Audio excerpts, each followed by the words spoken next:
sick to my stomach by the vending machines. They talk to me, I miss it back home where I could really be free. Not free to be something I could let go if that's what you wanted. But I know you really wanna talk. Polaroid pictures by the side of my bed, stuck in my head. Run a bit quicker. Was it something I said? Stuck in my head. Everything's playing like a movie scene. I see these photos in all of my bad dreams. They make me sick to my stomach by the vending machines. They talk to me, I miss it back home where I could really be free. Not free to be something. Fall, turn the lights up. Hi James. Set my mind up. I know it's getting You're well today. So pack your life up. Run away with someone I don't know that I trust. It's easier to part love than fear. Killing, hiding, but the hard part is deciding. Drowning, smiling, and I feel sick to my stomach by the vending machines. They talk to me, I miss it back home where I could really be free. Not free to be something. My stomach by the vending machines. They talk to me, I miss it back home where I could really be free. Catch up. Hi Max. You're well today. I'm excited because I finally did my term paper, finished it up, so now I'm a free agent again. There we go, the timing is on the dot. The server just started up. Oh my gosh, there's a massive cat. What happened to this cat? I promise I did not do that. Wait, I want to see. Does it just make all of the emojis massive? Yeah, look at that! Did you see that, chat? I think this is the prank from the chat overlay window I use. I think they just made back from the ads a base G. I think today any emote you send is just gonna be the entire backdrop of the chat window. It is April Fools. I'm old man, I really hate April Fools. I don't love April Fools either, TBH. I don't think, but this is quite a fun one. This is like, I was thinking, should I do something? I had this idea, but then I kind of didn't have enough like energy today to do it, and I was like, you know what? Press T. What happens if I press T? Tetris! Wait, there's Tetris! Guys, Tetris is just dropped into Minecraft. Why is it low-key good? Wait, pause. Haha! Hold on, I got so distracted. Pranks equals cruelty light. Yeah, I agree. I like silly little things like this chat window, whatever the fuck is going on with Minecraft Tetris. But I don't really love like any cruel pranks or anything like that. Like, that shit sucks. I'm like, nah. Why is this low-key fun? I got very distracted. I was like, oh, I'll play some of the craft today, but like, and then we'll do Tiny Life later in the day, but... Wait, can I slot that in? Surely not. No, I can't. Wait. Pause. I have no idea what the goal is, honestly, of this. I have no idea. I was like, oh, I'll just do this. Surely. That glitched. I assume it's filling the time width of the screen. I'm gonna assume, yeah. T to start over. Fair. Slot that in. But yeah, how are you, chatters? How have you been these last few days? Sorry I haven't streamed, but yeah, I was finishing up my term paper and I did it yesterday.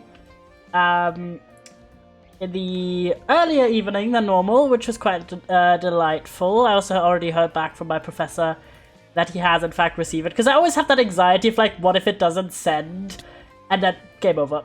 Oh, if you hit the top of the screen. Okay, I lost in Minecraft Tetris. Fair enough. Let me in. But yeah, I always have that anxiety of like, what if I handed it in time, but then it doesn't send or something? And the professor just doesn't let me know. But this guy was very nice. He actually sent an email. He was like, you know, I received it. I'm correcting it now. And I'm like, cool. Epic. But yeah, if you don't know, it was like a paper that I did from a previous semester because I forgot to sign up in time last time. So yeah, I had to like delay it by like an entire semester. But it's fine. Alas. I did finish it, and actually it was a little bit of a pain, but not as much as I thought. Like, it wasn't the topic that I was originally very interested in, but then I worked more on it, and I was like, oh, this actually has some interesting thoughts, you know? Some of the research I did was actually quite compelling. So, anyway, I finished that up. I made some celebratory brownies, and it was a good time. But now I have that weird thing where I've had something like a deadline hanging over my head for several months, and like the last 2 weeks especially, I've just been locked in, absolutely just only really doing that in terms of productivity, right? You know, it's 4 p.m. GMT not right now, not 5 p.m. Isn't it 5? Is it still not an hour because of the time difference? It's 6 for me, so normally that's 5 p.m. GMT. Or is the time like daylight savings different? We already had daylight savings and the UK hasn't? Oh no! I'm sorry! Holy shit, I completely did not think about that. I honestly didn't even remember what day daylight savings was, if it had already happened or not. I'll be so for real. We had daylight savings on Sunday, or did we? Well, SARS did them an hour early, I guess. GMT doesn't change. Yeah, well, I was like, whatever, I'll research it after stream. Because normally I try my best to do... Yeah, normally I write like the time in BST when it's summertime. I completely forgot, sorry lads, that I'm an hour earlier than I meant to be. Right on here, but not on Discord. Yeah, because in the Twitch schedule, it auto translates it for everyone's timeline. So for me it says, oh, it's at 6 p.m. Central European time, which is my time zone, and then it'll translate it for you boys. But yeah, I completely forgot that now I have to say it in BST in the Discord. Rip. Soz Discord chatters, if you get informed via that. I normally do a lot of... We're just running around, by the way. I do a lot of quests. There's no quests, okay. At the moment, there's been a bit of quest gaps for... Everyone's kind of taking a bit of a break, you know, with Easter and stuff, so we don't have the quests. But we have a plan to do a lot of the transformation of the village. We started with Fern last time. I always use CT, which does change to summertime by default. I mean, there's CST, but CT just implicitly means that, yeah, IP. Yeah, I just use GMT and BST normally because most people either, like, know that time zone or are in that time zone in my community, so... Hi. What's up, bro? There's just always a seagull in this tunnel. You know, don't change. So it's a convenient time zone to use for me, because normally it's like always, oh, it's just an hour earlier than my actual time, so it's very easy to plan out. But yeah, last time we did our first nice little tent here. Let's get rid of some of Fern's signs. Go. Boop, boop. But yeah, so this is kind of the vibe we're going for. They're pretty simple, but Fern picked the color, I picked the wood.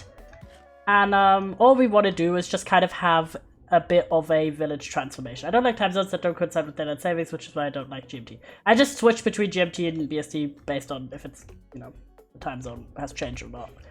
Do I have my minecart? There you go. Okay, what I forgot actually to bring was a lot of dirt. Because I want to try and I don't like UTC Sparkle. That is very fair. But yes, I want to get some dirt so we can do a bit of landscaping. Because I do actually want to move part of let's get out of the cart. Oh, hello, good sir. You can chill out. because I actually do want to move some of the villager tents closer to where we come out on the other side of the mountain. As we had already started, but I feel like just a little bit of flattening of the land and a bit of transformation is actually going to be very helpful.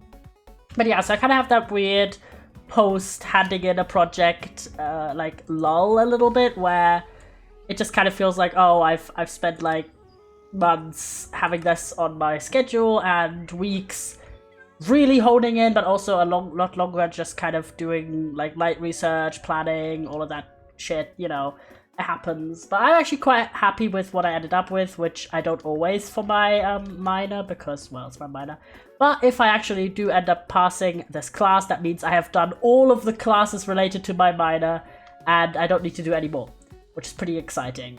So I have like 2 classes this semester, one which I don't need to, I'm just taking because it seems helpful. It's one about what to do with your degree when you're done, and I'm like, well, seems like a helpful class to take. It's and then I'm taking what's called a colloquium. It's basically a prep class before your bachelor's thesis.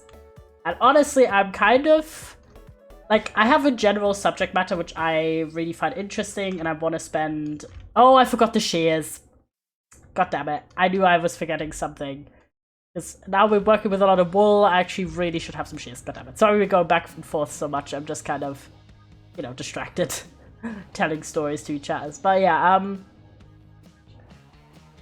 if you don't know, the subjects that I like have found most interesting, that's kind of like the general process if you're in a humanities subject. I found is you go in and there's a lot of foundational stuff you do in like your first year, and then later down the line you kind of figure out which topics, which research fields you find most interesting, and you have the opportunity to focus yourself on them a little bit. And then of course, for something as massive as a bachelor's thesis, you kind of want to write about something you actually care about and that you're interested in elaborating for like 20, 30, whatever fucking amount of pages. Shears. Surely we have a pair of shears already. Maybe not. Well,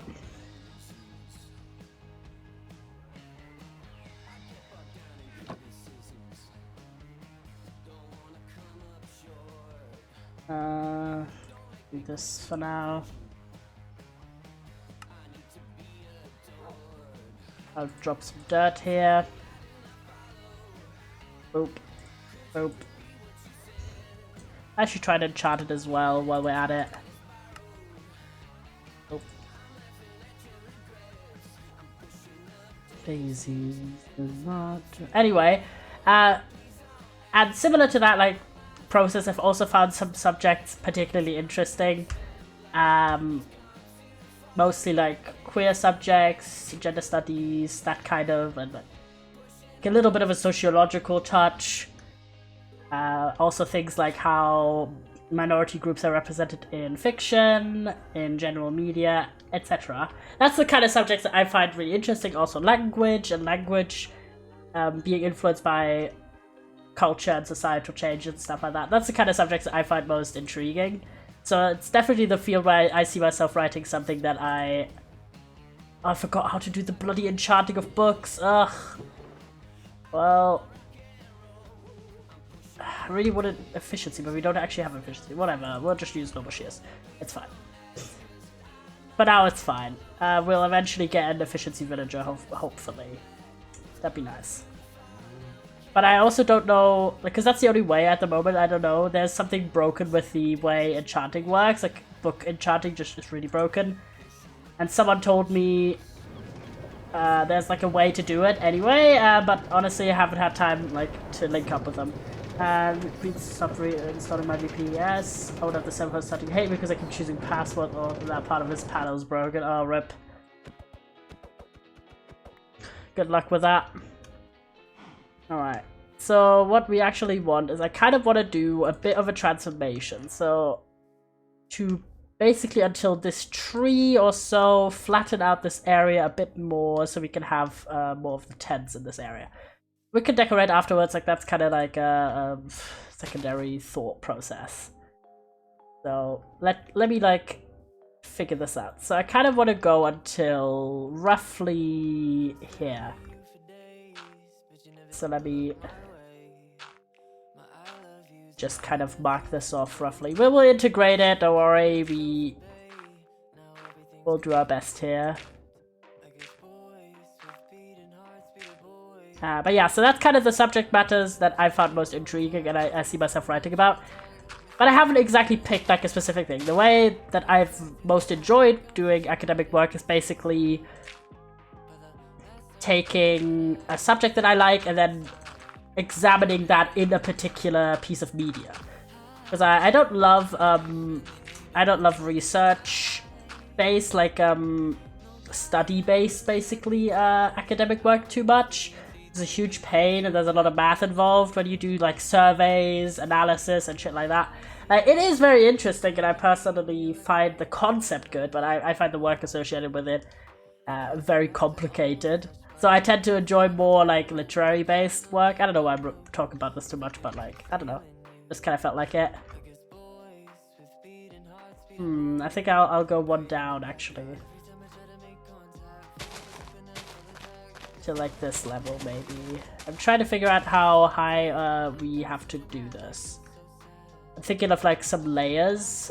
That's like my general idea. So we'll have layer 1 which lasts about until here. So I'll figure this out. Till here, pretty much. And then on the other side, do it till here, E. Indeed, E. We'll make it like... Oh, wait, if I could only go a little bit on the side, I can actually do this. Quite nice. I'm thinking about until like roughly here.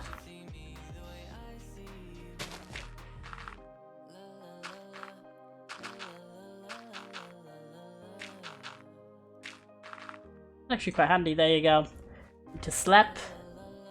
Have my bed with me? Honestly don't. Yeah, I do. I always have a bed with at least one. There you go. What was I? There you go. So yeah, I already know I don't want to examine the topics I find interesting in like a study or something. Just because that's not really my strength. I've only ever done like one research paper where I had to do like a study and I didn't do particularly well on it. I got like a 3.7, which is basically like a D grade. So yeah, I don't think that's my strength.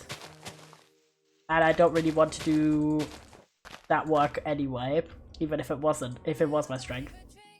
Well, if it was, I would take more consideration, but anyway. So now I want to kind of focus on media piece, like literature or, honestly, I don't know, TV, movie or something, depending. So I just need to find the correct, like, not correct, but like the media piece that inspires me, you know what I mean? So I do hope that in the span of that class, I can kind of find something. Yes, yes. Yeah. Especially because, like, I don't really know how long I'm gonna study still, like, hypothetically, I could finish this semester, City, but it all really depends on my future job prospects. If you don't know, I've been doing a lot of job applications recently because in Germany to graduate, you need 180 work hours in any kind of, like, paid job. Like, it doesn't have to relate it to your degree, it just has to be some sort of work. If you don't have this, you cannot graduate. Even if you have all the credits and everything. You graduate your specific degree. Yes, yes. But it is like that in a lot of humanities classes. Unless you're a teaching student, then different rules. But it's a common theme in humanities. That you do have to have work experience. There's also like in some different courses, there's different things, like you have to have an internship, like there's something called like required internship in a lot of subjects and stuff like that. But yeah, my degree particularly, you do have to have 180 work hours. There are degrees where you don't have to do this, but in my one you do have to. Have I already run out of fucking dirt? Are you kidding me? I'm just gonna use some coarse dirt here then. It's gonna take a lot more dirt than I thought. Alright. But yeah, so to actually be able to... Oh, I do have a bit more dirt, I was about to say. Surely I have more. To actually, like, be able to graduate, I need like qualification that I've done some jobs and shit. But I have like a job, I have a part-time job, but I have no idea if they're gonna give me a work like what's the word? A work like permit, not permit, like documentation. Basically, so you need to obviously prove that you have done the amount of work hours required. So I do have to request that. But I also have no idea how far retroactively certificate. Yeah, exactly.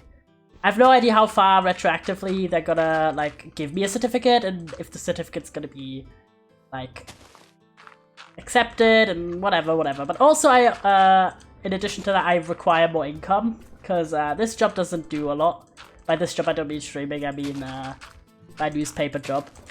But either way, I don't have a lot of income at the moment, and so far this has not been that much of an issue. It's been a bit of an issue, but not massively, because I've been able to get like child support and insurance through my family, obviously my parents, right?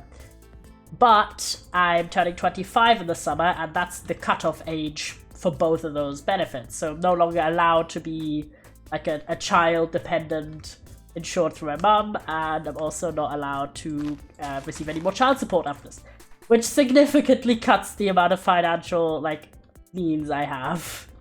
You get only child support until you're 18. It's child support until you're 18, or if you're in higher education, like continued education, but only until you're 25. So yeah, we're getting into some territory where my like 100-something euro a month paycheck really is not gonna last, especially because being able to insure myself even under the student discounted rate is like 97 euro a month. So you can see why this is an issue, lads. You can see why this is an issue beyond just.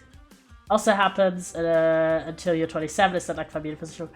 I think it is some form of insurance. I honestly don't remember, because I'm also obviously insured for like injury, not injury, like accidental, like what's the word?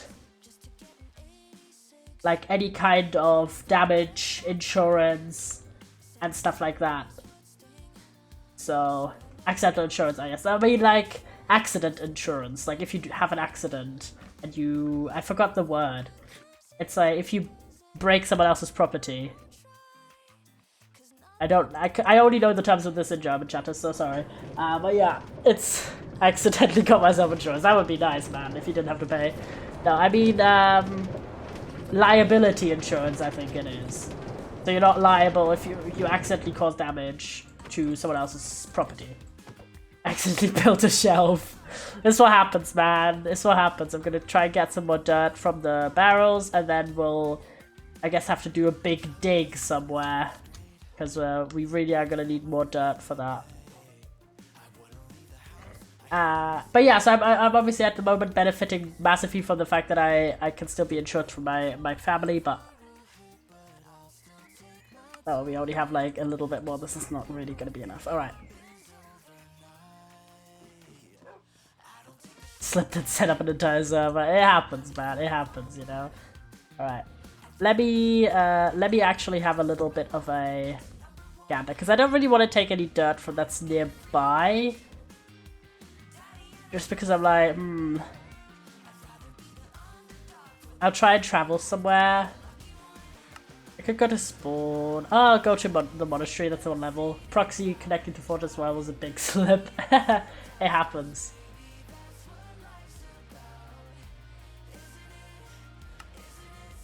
If it'll let me. Why is it just like laggy? Oh, I was about to say, surely it'll let me. It's just kind of laggy. There you go. But yeah, so aside from, there we go with the monastery. We're just visiting, we're using this location to just have traveled quite a while. You want this guy? Yeah. We're not doing too hot in terms of the server right now. Never stressed. So we're gonna go over here, and then we are gonna do some excavation of just dirt. We're just gonna get a few stacks of dirt from somewhere nearby. By nearby to this random location here, which is thousands of blocks away. Well, not thousands. It's hundreds of blocks away. Oh, it is. I think it's like 1,000 blocks away. Is it yours? It's not. This is a pre-generated structure. Then I'm gonna go out of eyesight, because like I always feel bad when someone like decimates an area where it doesn't look very aesthetic and it's like right next to the server. No, it's not. Oh, there's a waystone here randomly. Oh, nice. Let me grab this. This is my friend Nabit's server. It's NSMP, thank you. Get pinged. Yeah, poor Nab. He's getting pinged. Alright. I'm gonna go over here. This seems like... Because I always struggle when people... Not struggle, but I think it's kind of crow. Was there a crow? There is. No, this is a burrow. Bison. Oh, there's a crow. Spot it. Crow spotted.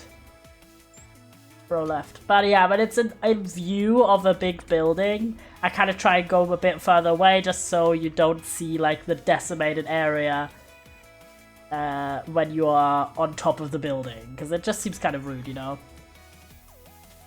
Okay, but yeah, so long story short on the job stuff, it's like a lot of reasons. From financial stability to, you know, having more stuff I can showcase that for finishing my degree, that I've been looking a lot at jobs. And, yeah. Is it a fun process? Not really. It is a process. But yeah, some of the jobs specifically are tied to being only available if you are still a student. Because they're like student internships and stuff like that. And most of them tend to start not in the current semester, but in the semester in the winter, so in like September.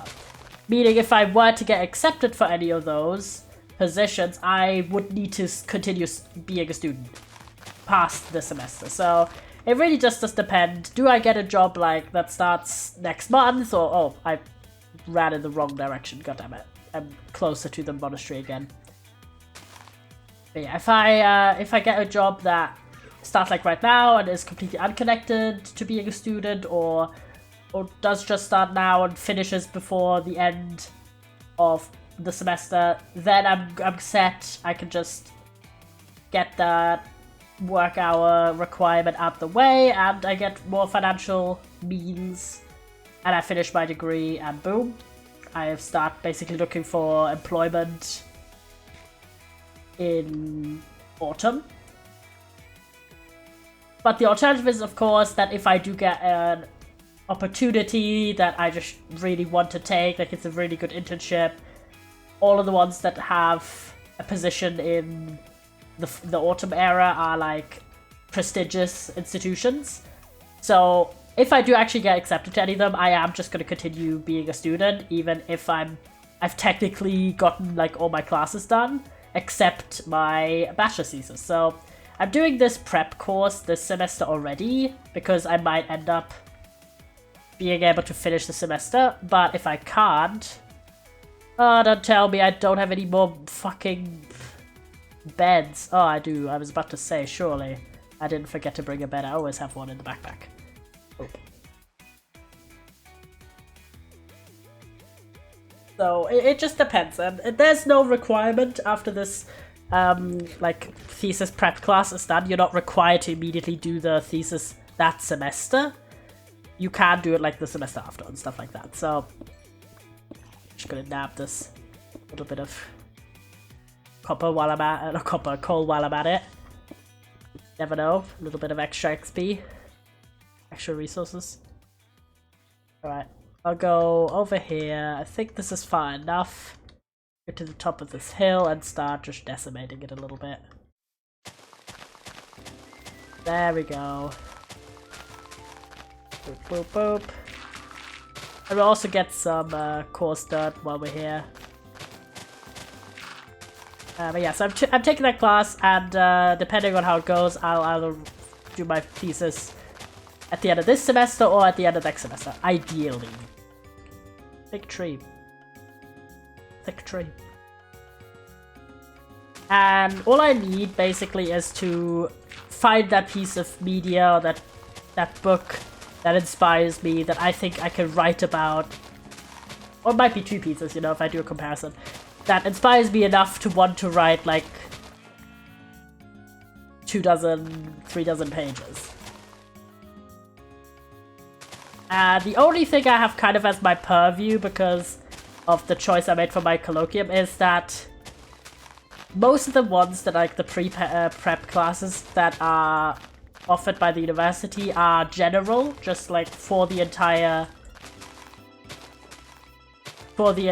subject that you're taking, right? So in my case, English.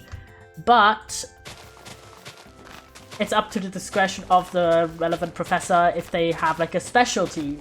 So the one that I got in because I like the professor the most is specifically for North American studies.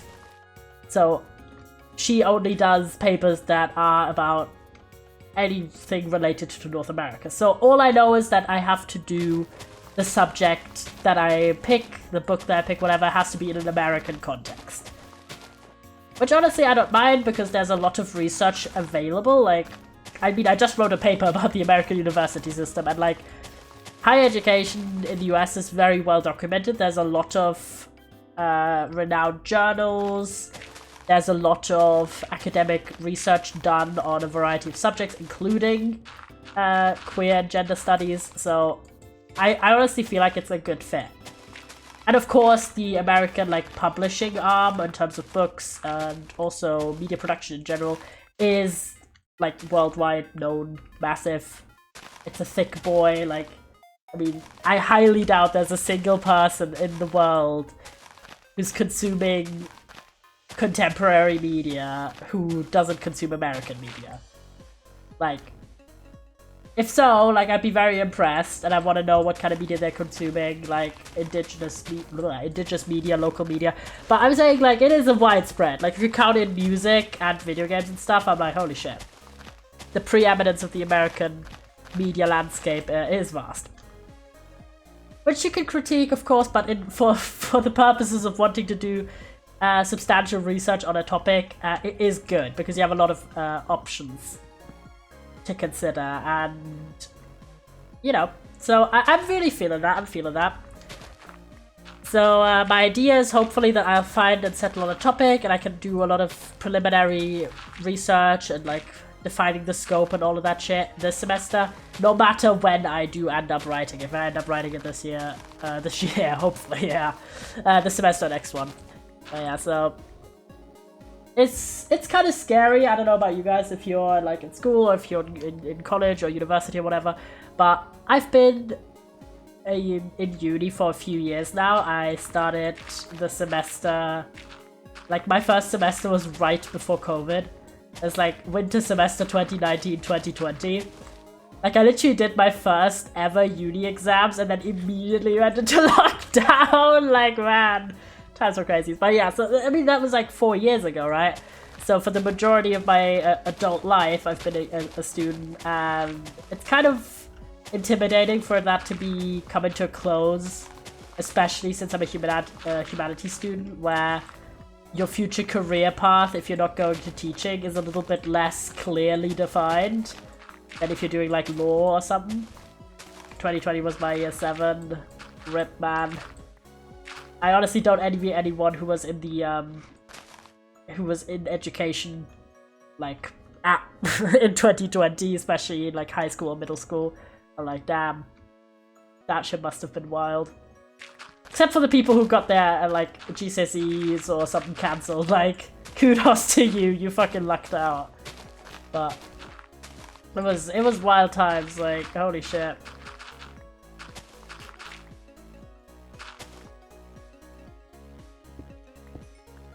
Adapt this. So I don't know. It is kind of terrifying because I'm like, oh, what if I don't find a job? Like, what the fuck to do, man? But it's also exciting because if I do, you know, I can actually finally move out of my parents' house, and I can actually kind of feel like a real adult, if that makes sense. Because, of course, I'm an adult. Like, I pay my own bills. I have a job. Like, I have responsibilities, but I in some way am still in that weird middle zone because I don't have like my own apartment or house. I don't drive, I can't drive. I don't have like the most particular sense of responsibilities. I can have my own pets or family or whatever, so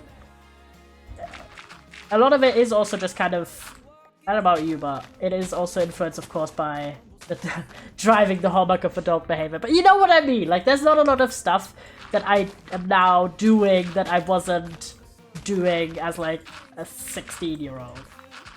My brother did. I just missed the first year of secondary school. My teachers tried referencing school. We did in year 7, but we did not. Yeah, I mean, I really don't envy that. Especially that year is quite crucial. Like, at least in the German school system, like year 6th, like 6th grade through 8th grade, there's a lot of changes. Like, you get electives for the first time, and there's a lot of evolution in a lot of different subjects. So I remember being told at the time that in a lot of subjects, like, you really need to pay attention now because it's easy to lose, like, to get left behind on a certain subject. And I definitely was. Like, that was for me, like, I wasn't great in certain subjects before, but post the, like, 7th grade turning point, like, in 8th grade, it was, like, no turning back in terms of me being bad in certain subjects. I'm not saying that's the case for everyone, but it was definitely the case for me, where I was already struggling, and then I just started to struggle even more. Because those foundationals that got taught then, I just really didn't grasp. Ripped my math grades, man.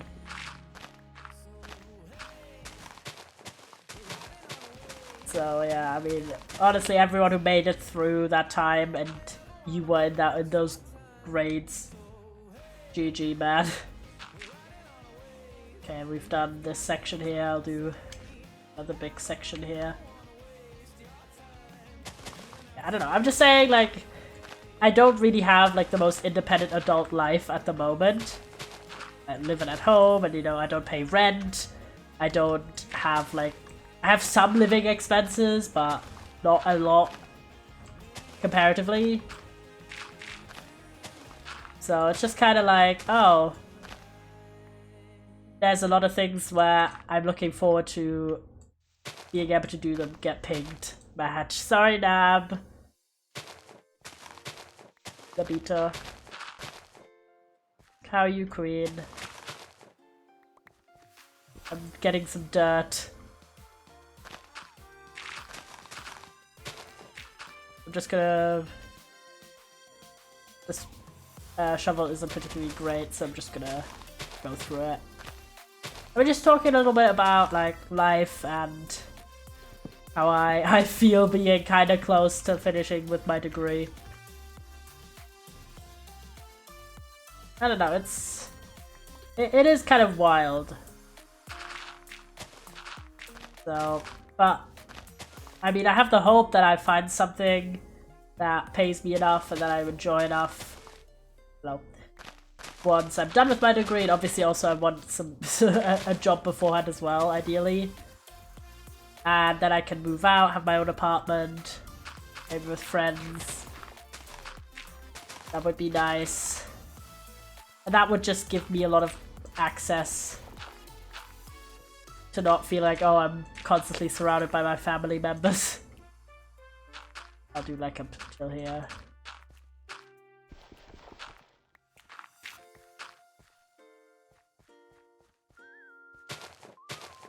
Oh yeah, so that's kind of life at the moment. Handing in that paper. You'll need to go to a shop to print it out. Send a physical copy. Alongside the digital, of course. Yeah, so that's kind of been me, and to cope, because I don't know about you boys, but I'm not someone who can sit down and just like work on a paper for non-stop until it's done. I am not that kind of guy.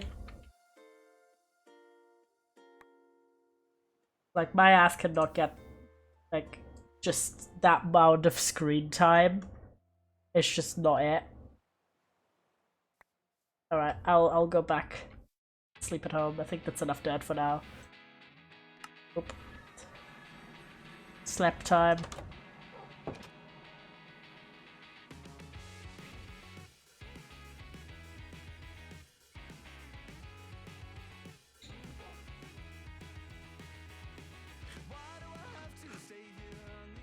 So to cope, basically, but to not constantly just do work the past few days, I've also been watching some TV. I've been watching more Lord of the SVU. I'm in season 24 now, so I've watched like a season and a half at this point of the show.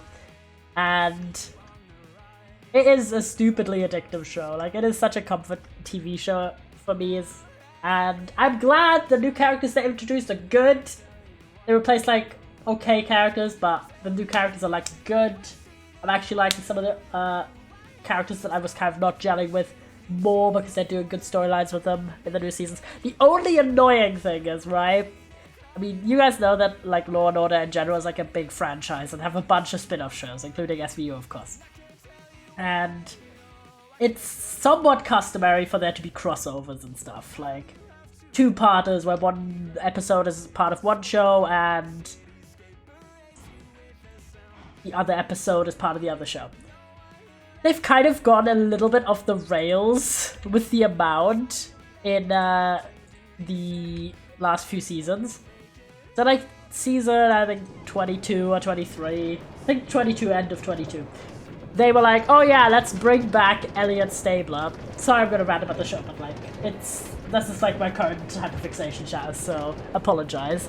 But yeah, so if you don't know anything about that show, so it is a long-lasting franchise, right? Lord of the SVU has ran my entire lifetime, which is kind of crazy.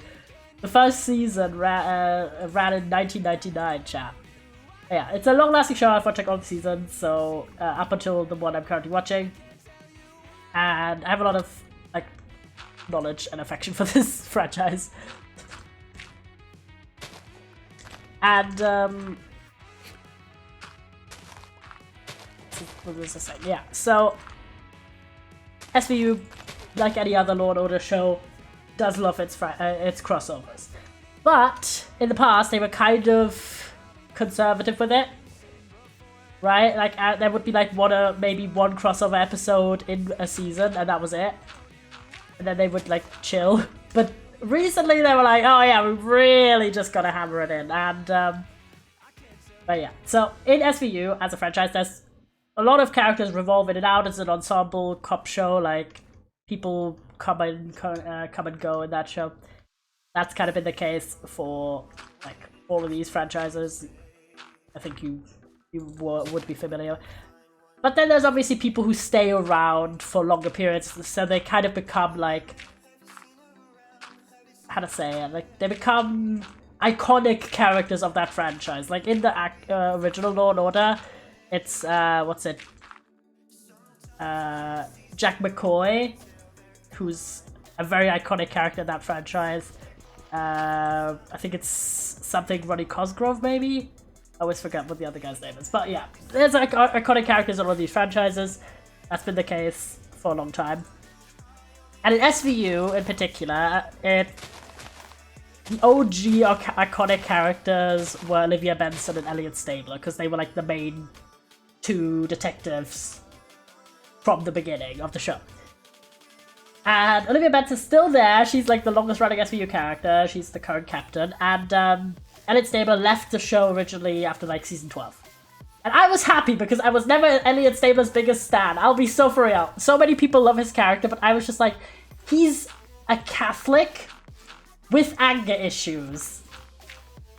My brother in Christ, we really don't need this. Like, what do you know what I mean? Like, every time there was any kind of social issue, especially when it came to things like queer people, and, you know, Elliot was never there, like, in terms of support from the beginning. He had to always be corralled into it.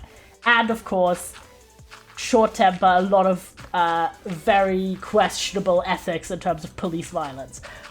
Which wasn't cool in like 2000s, and it's definitely not cool in the modern day. It does a cringe, I know. A lot of people really like his character because like he's the archetype of like the the cop who won't stop at anything to get justice, which is a prominent concept in a world like the Dick Wolf, who's the guy who makes all the Law and Orders universe. There isn't really a, like, on an institutional scale, wrongful convictions aren't an issue. Like, the criminals actually get caught, which is why it's very much escapist media. Like, it's nice, especially in SVU, right? Where people will actually be able to report sexual crimes, and rapists and abusers actually get convicted and get their day in court and all that shit, which isn't really the case in real life. And especially in its early years, all I know is make MC play MC server. I don't know much about shows, so just no Minecraft. That's fair enough, that's fair. But yeah, silly. Minecraft's good. How have you guys liked the April Fools of Minecraft? I saw a little bit about it on Twitter. I think it's always nice that they do a dedicated little special update for it. We just get some of the flowers. Boop, boop, boop. All the MC servers I run at my house, I have to run them in offline mode because servers seeking the main bot for finding users is UIDs, but in offline mode UIDs are different, so you can't find people. Fair enough. So yeah, I'm gonna just try my best to build up this area a little bit, and then later on, once I've done the main, I'll leak my IP. Yeah, no, that's fair enough. That is very fair. So the idea is basically to do the main area flattening first, and then do a little bit of making it look more natural later. Not fun. Yeah, no, I can imagine. I've never really done a server setup that wasn't for personal purpose only, so I don't know how to do that, but obviously those are cases where I only have trusted people on the server, so I don't mind giving them my IP, but for public servers, yeah, you gotta do some shit. Or if you want to invite a broader spectrum of people that you might not know very well.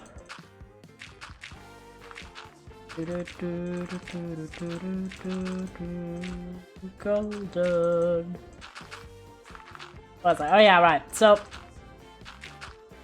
anyway, like obviously in an environment like SVU, where, or like generally the Law and Order franchise in earlier years, you knew that the person that was getting like roughed up by the cop was most likely or almost always actually a criminal. But at the same time, that still meant, like, I was never a fan of it, because I was like, what the fuck?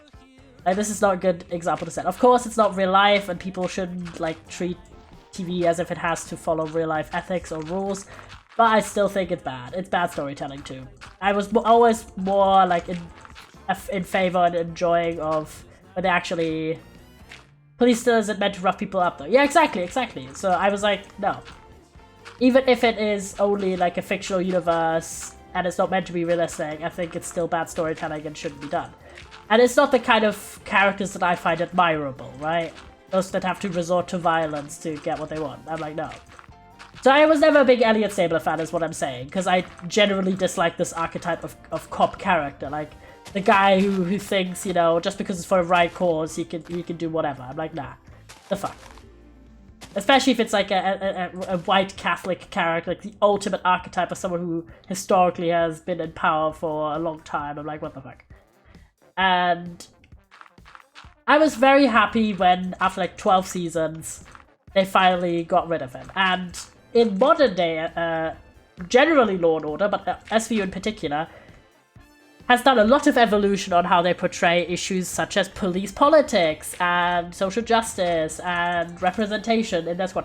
Is it perfect? No, obviously fucking not. But for the last like 12 seasons or so, the majority of the characters on SVU, like the main cast, have been women.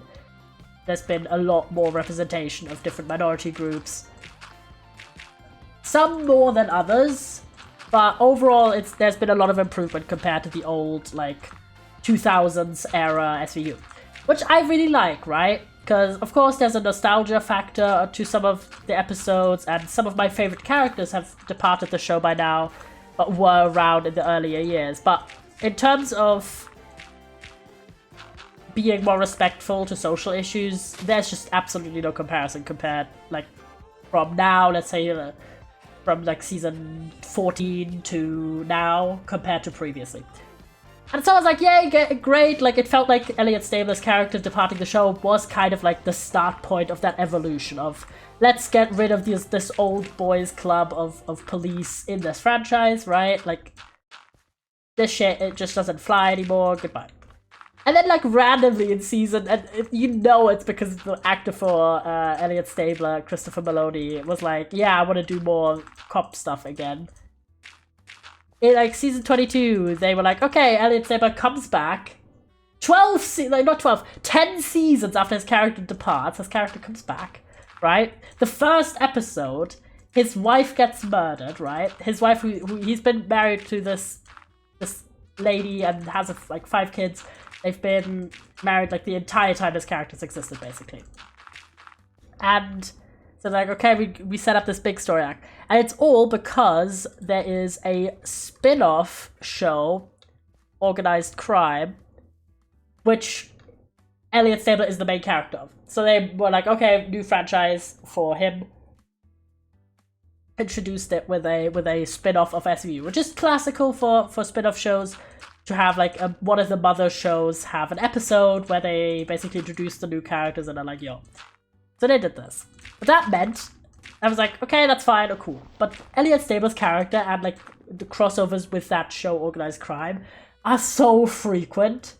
Okay, to give you, I don't know why I'm, like, just a Law & Order scholar right now, but, like, okay, hear me out. Law & Order, the main mother show, which SVU is a spin-off of, right? And SVU have had, like, 5 crossovers, I think. Wait, let me actually think about it, right? I think they've had 5 crossover episodes in the entire time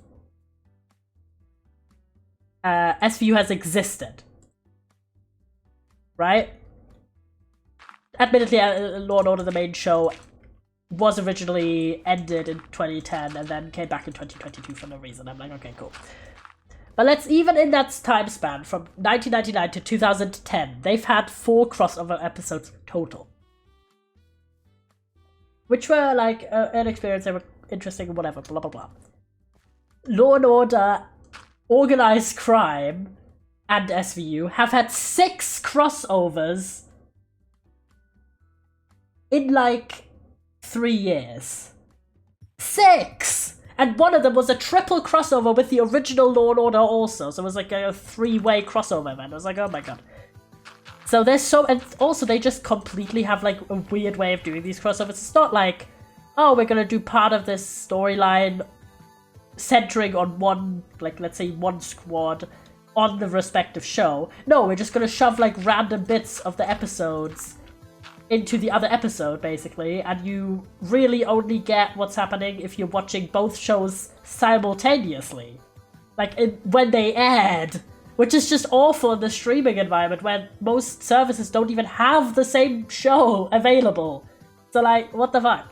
But yeah, it's not very well done in my opinion, it's just shoved in a lot, and it's just like, no. And also, did Elliot learn, like, anything about, like... The amount of personal growth this character's had is so minuscule. Like, I get he has PTSD and his wife gets murdered and shit, but, like, my brother in Christ has not learned that violence is not a good thing. Oh my god. And he does get so protected by, you know, the old associations and connections he's had because people have known him. I'm like, oh my god. Why?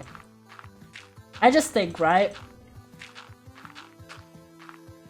It's very weird in my personal opinion that in a time when SVU has made a lot of strides, and it seemed like intentional strides to be more critical of certain things that they would have in the past just kind of accepted in terms of the role of the police and, you know, the justice system and things like that. My theory is that the actor doesn't want that. Yeah, no. Christopher Maloney, I don't know anything about the guy, but I'm like, The thing is, I think it's a shame because it would have been nice if they had used the return of this character to actually, you know, it's one thing for them to think and portray police policies and politics and shit, I'd say with more nuance, with more respect than they have in the past. And it's one thing for them to kind of have a lot of episodes that do center around bad cops and about institutional support for said bad cops and the challenges of the criminal justice system and all of this, which I think is great, right? I think that's a great evolution. But it's one thing for them to have, you know, those storylines about cops that sort of were admired or got away with being shit in the past because they got results and things like that. It's one thing for them to do storylines about, I guess, those cops getting held accountable for the first time with random one-off characters. It would have been so meaningful if they had taken a character that's beloved, right? That's well known, that has a decade-long history. Like, almost 2 decades long, right? If they had taken such a character and actually done a meaningful story about evolution, about learning, accountability, about managing what your job actually is and evolving alongside the franchise that this is in, right? And also alongside how people view the police in a modern sense in general. Would have been much more meaningful, but they just were like, nah, how about not? How about just let's do the bare minimum, and not even that most of the time with this character. I'm like, oh my god. So, in my opinion, it just felt like, A, I wasn't a fan of the character in the first place, so I wasn't psyched for him to come back. At least, even in just, in such a capacity, which is just a lot of crossovers. But also, it really clashes with the general modern ethos of SVU. Which is a lot more of this, where, like, people complain about it, but I think it's great that there's more, like, critical examination of police politics and stuff. And there's a lot of episodes where you have this, like, the leadership wants a specific thing, or like they're worried about how this will look and stuff like that, and it gets challenged. So it just feels even more out of place than it does in general, and I was like, oh my god. So the fact that it isn't just, oh, we're gonna do a little bit of crossover with this other Law and Order show, we're gonna bring this old character back, but that they're doing it so much, and then I was like, alright, it was already bad, and then they had this 3-way crossover event, right? Which was basically the way for the main Law and Order to become sub 3, yeah. For the main Law and Order to come back, because as I mentioned, it went originally off the air in 2010, but then they restarted in 2022. And basically, I don't know if it was the first season or the second season back, but I think it's the second season back. Which is this crossover event. And they decided that it would be a great idea to do this 3-way crossover as the season premiere of not only Law & Order Season 22, but also of SVU's season premiere for Season 23. Which means that the season premiere of independent shows, you have to watch other shows to understand the fucking plot. I'm like, it's too much, okay? It's too much. Like, the storyline was cool, but why is it the season premiere? Like, bro, you still talking about Law & Order? Yes. It's my current, like, interest again. Like, I've loved that show for a long time, but I recently just kind of fell back into it, to Law & Order Round Hours. Yes, those guys. I mean, you tell me about your interests sometimes as well, so I do hope you indulge my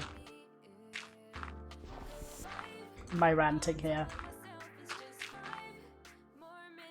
But yeah, so I do think that's kind of an interesting evolution that I do hope that they rein in more the excessive crossovers in recent years.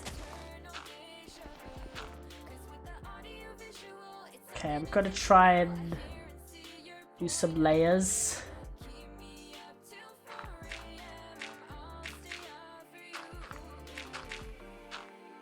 I'm currently doing what I'm interested in, though. I'm installing a game panel on VPS. Like, you're not obligated to be here if what I'm talking about isn't interesting to you.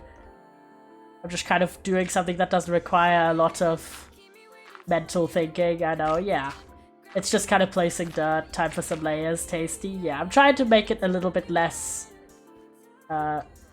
what's the word? Severe in terms of this transition for the dirt. Silly. We're gonna need so much dirt though. Oh my god, this is gonna be a massive pain. I'll do like this, tasty dirt. We try our best, you know. Oh yeah, so I have like way too much like knowledge and passion about that dumb show. But, I mean, what can I say?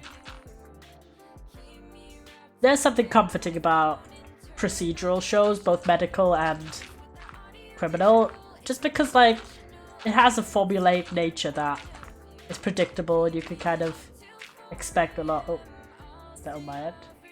Oh, that's just Chatterino being silly. And yeah, I don't know, man.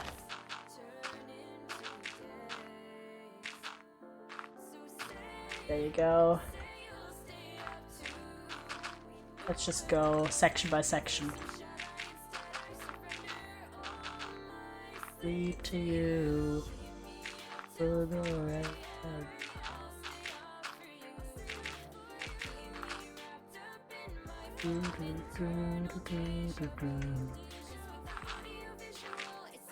Oh yeah, so basically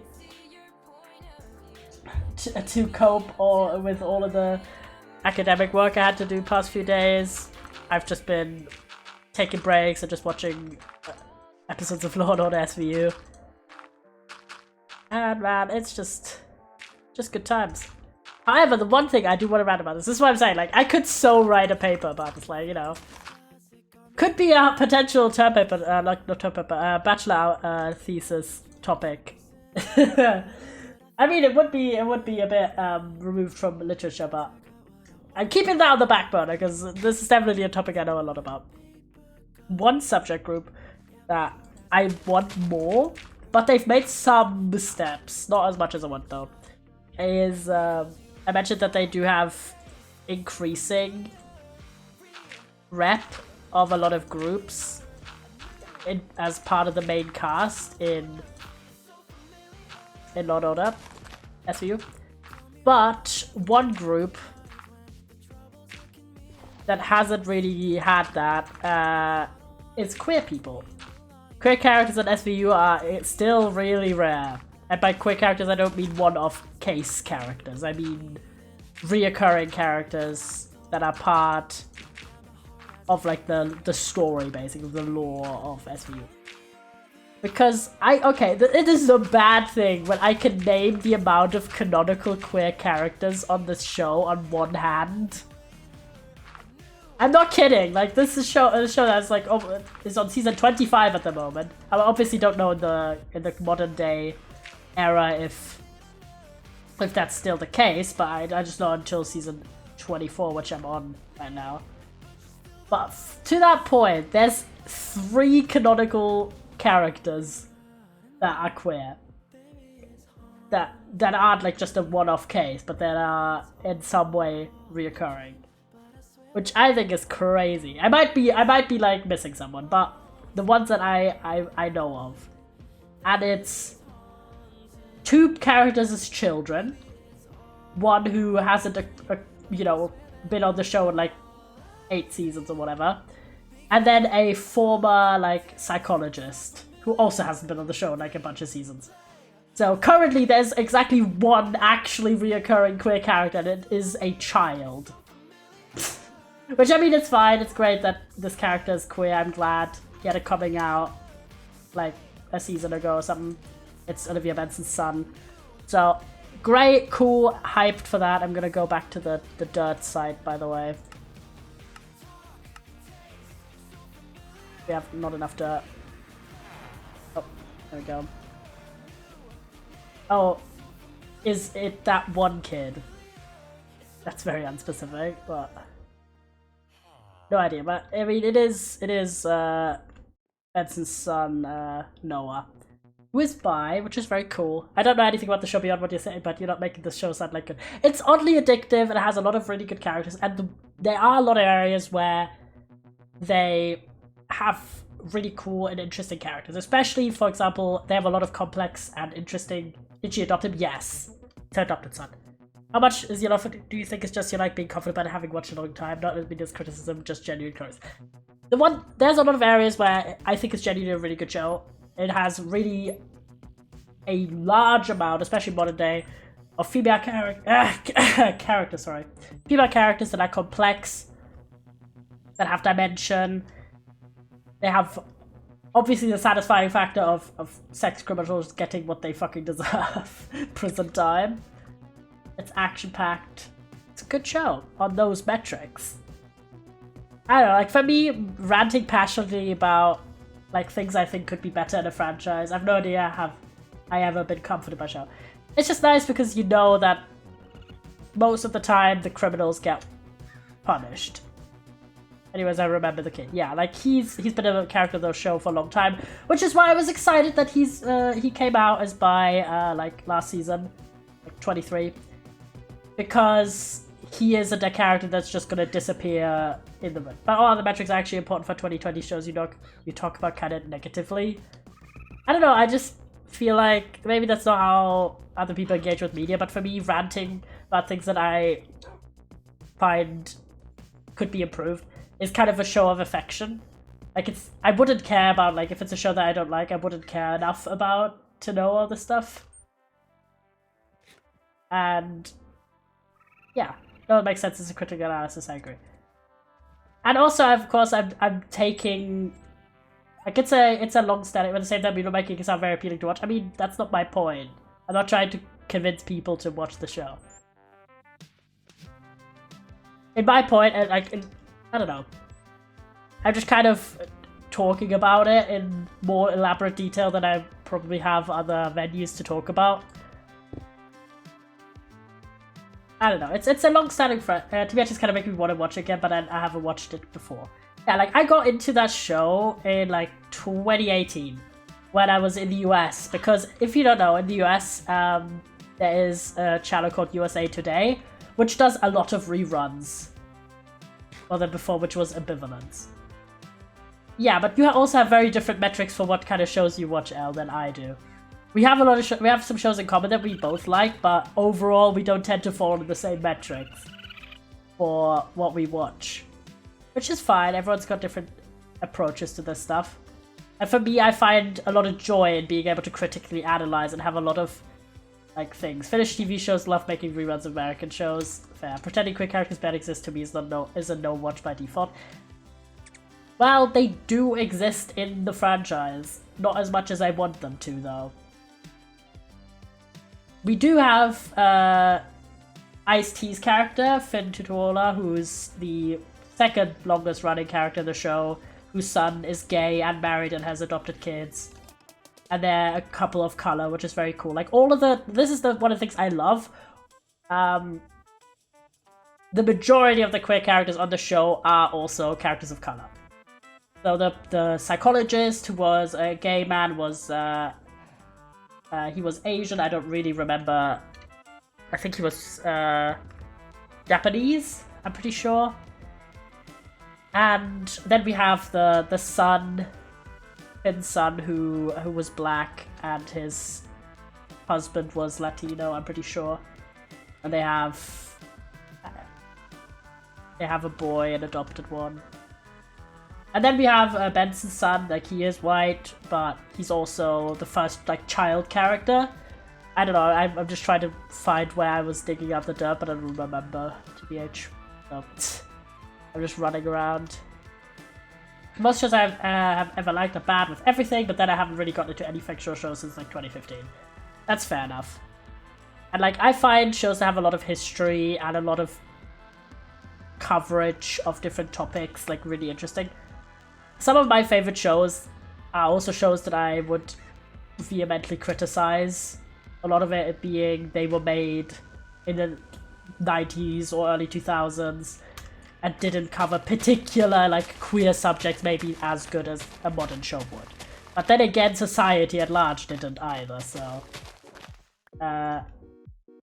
what I was saying, I'm still sort of undecided whether the fact that most queer characters in TV are also people of colours is like a positive, because certainly something to be said about just putting all the diversity to a few characters, as not to have to put in a lot of effort, which I'm not saying is happening in this show, but it does happen a lot of them. That's fair enough. That is fair enough. Admittedly, but those character storylines were like... When they were first introduced, this was like seasons and seasons ago. Like years and years and years in the past. So I'm saying like the trend of putting all of the diversity in one character, I feel like, is that more recent, do you think, or a general 2000s trend? Because I know that Finn's son and also the psychologist character were introduced originally like in 2010 maybe, this realm of time. And Benson's son, obviously, he came out like in 2021 airing time. Okay, this was the right direction, by the way. I ran past this lava pit. That's very much still a current trend, especially in more traditional media where people complain about not having enough diversity, then they add a single character that's biracial and kinda gay, and then they call it done. That's fair, yeah, that's fair. What I do like is, because it's a long-standing show, you have some characters that, of course, there's turnover, they might leave after like 2 or 3 seasons, but they always have time to explore like people's backgrounds, like what made them want to be an SVU detective, for example. Like, why do they care about the subject matter? Like, what is their personal motivations for this stuff? Like, how did they grow up and stuff? Like, their family history. Which I think is very, like, it's always well done. They have a lot of, not always, but they have a lot of interesting different backgrounds that they present, which I think is enjoyable. What I just personally would love, and I think they could do it, right? I see SVU in particular in the context of the Law and Order franchise. There we go, this is where I was at. But also in the context of American television, as it is one of the more progressive crime procedurals. And it does do quite a fair amount, and has, when it comes to like taking victims seriously, taking male victims of sexual violence seriously, representing like alternative characters, representing sex workers, all of that stuff, which is really not a given in American media, especially in a mainstream franchise. I do also think this is a difficult topic because it shows, like, for example, the iCarly review, putting all the diversity in one new character as to not have to disrupt the main cast that people were looking forward to, but it wasn't particularly diverse as a product of the time. Makes a lot of sense. That is fair. That is an element where, like, that is definitely frequent. Like, people will be more open to introducing a new character who's diverse versus making a character that's been a part of the franchise for a long time. My opinion is TVH. That's fair, that's fair. I did like that they, for example, made Noah, whose character has been on the show for 8 seasons or so. Like, he's been there since he was a baby, and now he's like an elementary school age child. To make a character like that queer, I think is really cool. Like, Benson is arguably the main character of the show, and to make her child, who's been a massive character the entire show, oh my god, to make him a queer, I think is great. Coming out as queer is very easy to add, a way to add more diversity. Yeah, so in this case, I did like it. The one thing I would love more of, personally, I found this out about myself when I was to get to come out until now storyline. Why is it still that? Oh, it's because there was a monster. I was like, what the fuck? The bed girl. Yeah. Both of which are very relatable to most queer people. Exactly, yeah. I think just, right, this is what I'm saying. It's the middle of the night, what do you mean I don't feel tired anymore? But whatever. So I'm saying, like, what SVU has done well historically, they've always had good female characters. They've had major characters with complexity that wasn't just strong woman. Was that going up? I need the emotes, sorry. Watching funny video with Snell. Enjoy, King. Enjoy, Queen. Have a good time. But they've always had like a lot of high, like much higher than the traditional squad in a police procedural. A lot of female characters. They've had the ADA be a woman most of the time. They've had 1, 2, 3 of the main characters be women. They've had a lot of really good and varied representation of different ethnicities. The one area that they, in my opinion, are lacking, and especially in modern day, they're also covering like critiques and criticisms of like the NYPD a lot more than they did in the past. And there's a lot of other shits I would enjoy a lot more if they didn't leave such a bad aftertaste in my mouth in terms of diversity and queer rap. Like I love Bones with the titular character being overtly transphobic and not really being challenged on it. Blah. Yeah, thank you for hydrate. I do get that. I do get that. It is like a bit of a negative side of a lot of older media.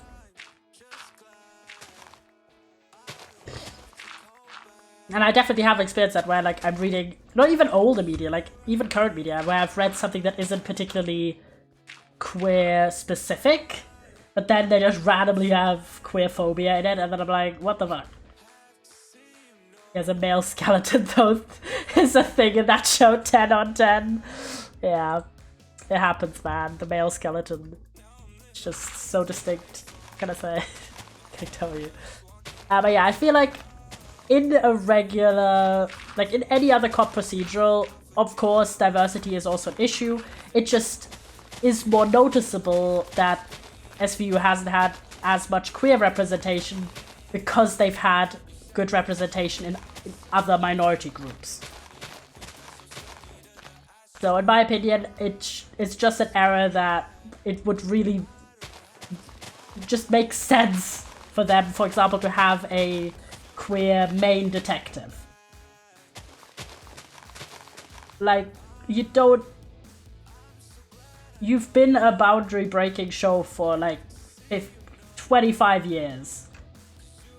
Especially about these like topics that you really in the early 2000s didn't have a lot of shows that were covering male sexual assault as a serious topic. That wasn't like a joke to be made in a sitcom. And in general, taking sexual assault seriously, to have advocates presented in the way as like the heroes, taking on powerful men especially. Like, there's a lot of things that SVU has done that I think is great, and that I've loved about the show for years. I'm just saying, okay, right? I feel in the 2000s, having a show where maybe the side character that appears once is the only queer rep, that's kind of an outdated model. And I know they can do rep of minority groups well because they've done it before.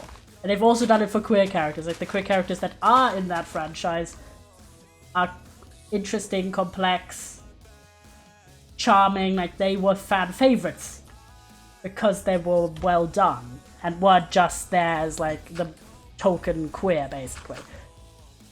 So I'm thinking, you know, they've had two new characters introduced. The guy, like, he's fine. He's Mexican American. He's called Joe, like the Valesco. He's fine. He's chill. You know, I don't mind him.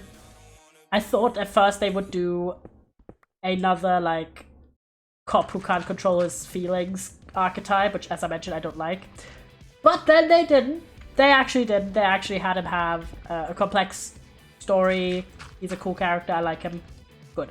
And they've now just introduced another new character, Detective Muncie, who is colorblind. I don't think I've ever seen a colorblind character on a show, but you know, she's colorblind. Detective Munchies, yeah. And she has potential, right? We don't know anything about her yet, so I'm excited. Seems fine. But yeah, since at this point we're having this evolution about having more sensitive coverage of a lot of topics, more criticism about police hierarchy, racism in the NYPD, things like that. it is the ethos. Like, in my opinion, SVU has leaned out the window enough on other subjects. Like, every single review I see now of, like, modern SVU episodes, there's always people complaining about how SVU is too woke now, and I'm like, if you're too woke now, well then actually go proper woke, you know what I mean? Like, just, like, if you're already losing the crowd of, like, they better not watch Brooklyn Nine-Nine, then Lamau. Yeah, exactly. Like, if you're already losing the conservative TV audience with what you're doing already, like, just go all the way, man. Like, lean yourself out the window and have that level of queer characters, of broader representation. Especially because, of course, one of the ways that queer people are represented in that show, which is realistic, this is not on the show, this is an accurate reflection of reality, is as victims of witnesses in crime cases, right? So of course, violence again, what about Brooklyn Nine-Nine? It be like being a show that has queer representation and that gets called woke. The wokest show. Of cop procedurals, I guess. But it's also not really a procedural the same way that Law and Order is the wokest cop show, yeah.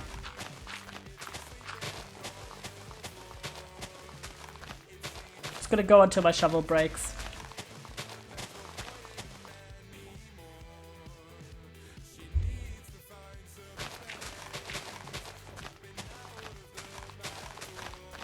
But yeah, so that's been Brooklyn Nine-Nine is my favorite show. It is a very, very good show.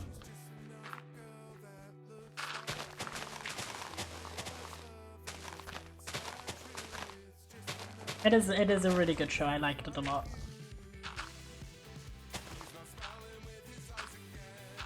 Yeah, what I'm saying is, like, if you're already losing,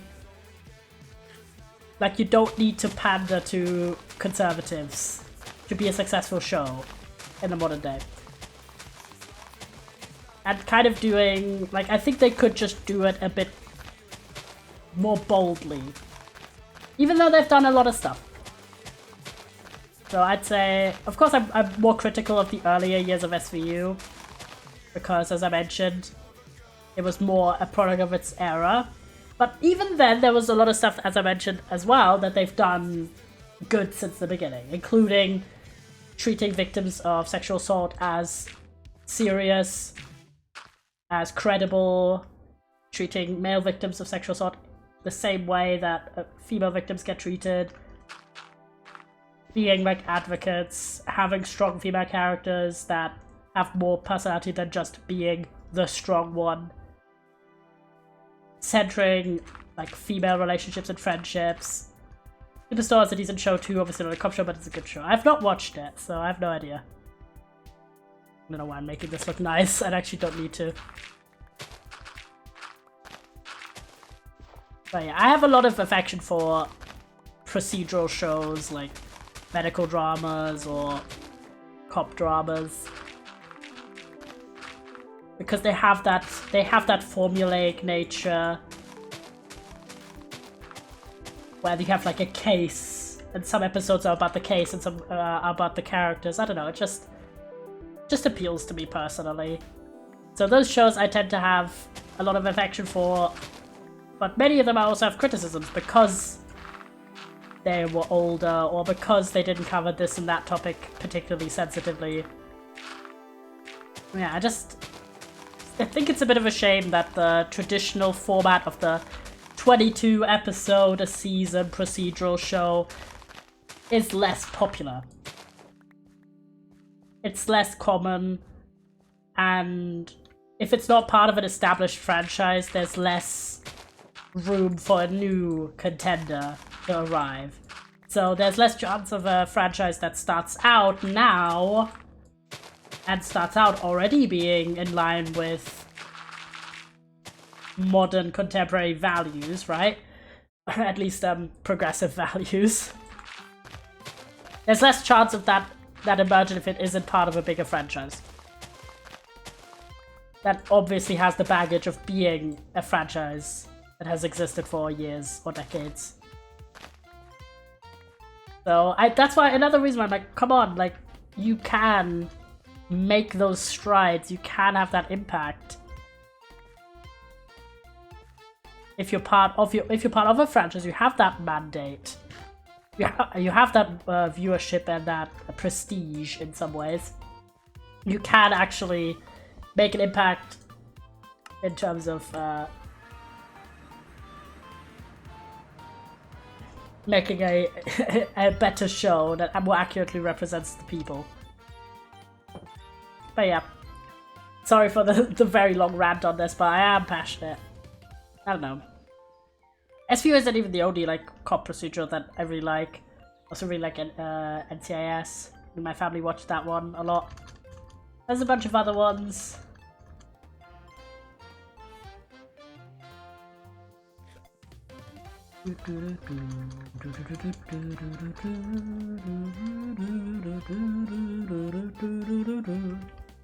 Alright, Dirt O'Clock.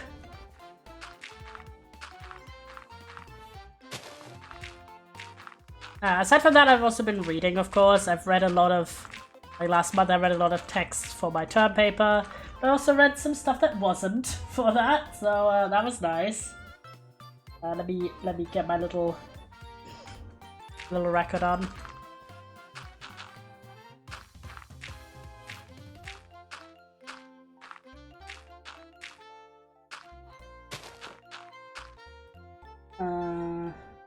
There we go. I think, yeah, I had finished 5 Survive where we last talked. Solid. Then I read like 3 texts basically that were for my paper. These were all like solid, these were like 3 stars, 3.5, like they're just dense academic texts, like nothing much to report. But then I did read my first advanced reader's copy in a while. I tend to go through phases where I request a bunch and then I work through them for a few months and then I go on a big request spree again. So I've requested about a few more and got those requests, got a few of them at least, accepted. So I already did read one of them called Breathe, Journeys to Healthy Binding, which is a graphic novel. Would highly recommend, chatters. So if you are someone who binds for whatever reason or you know anyone, highly recommend. It was a very Jesus, my voice is dying. It was a very accessible educational material, very well designed, and it's basically just a bunch of people were asked about their experiences with binding, and it's a diverse set of personal experiences mentioned, but then there's also like exercises and journaling prompts and stuff. I thought it was very well done, and I'd never seen like prompts done in the way that they've done in that book, so would recommend if you're in the target audience, or even if you aren't, like if you just want to know more. Right, let's go.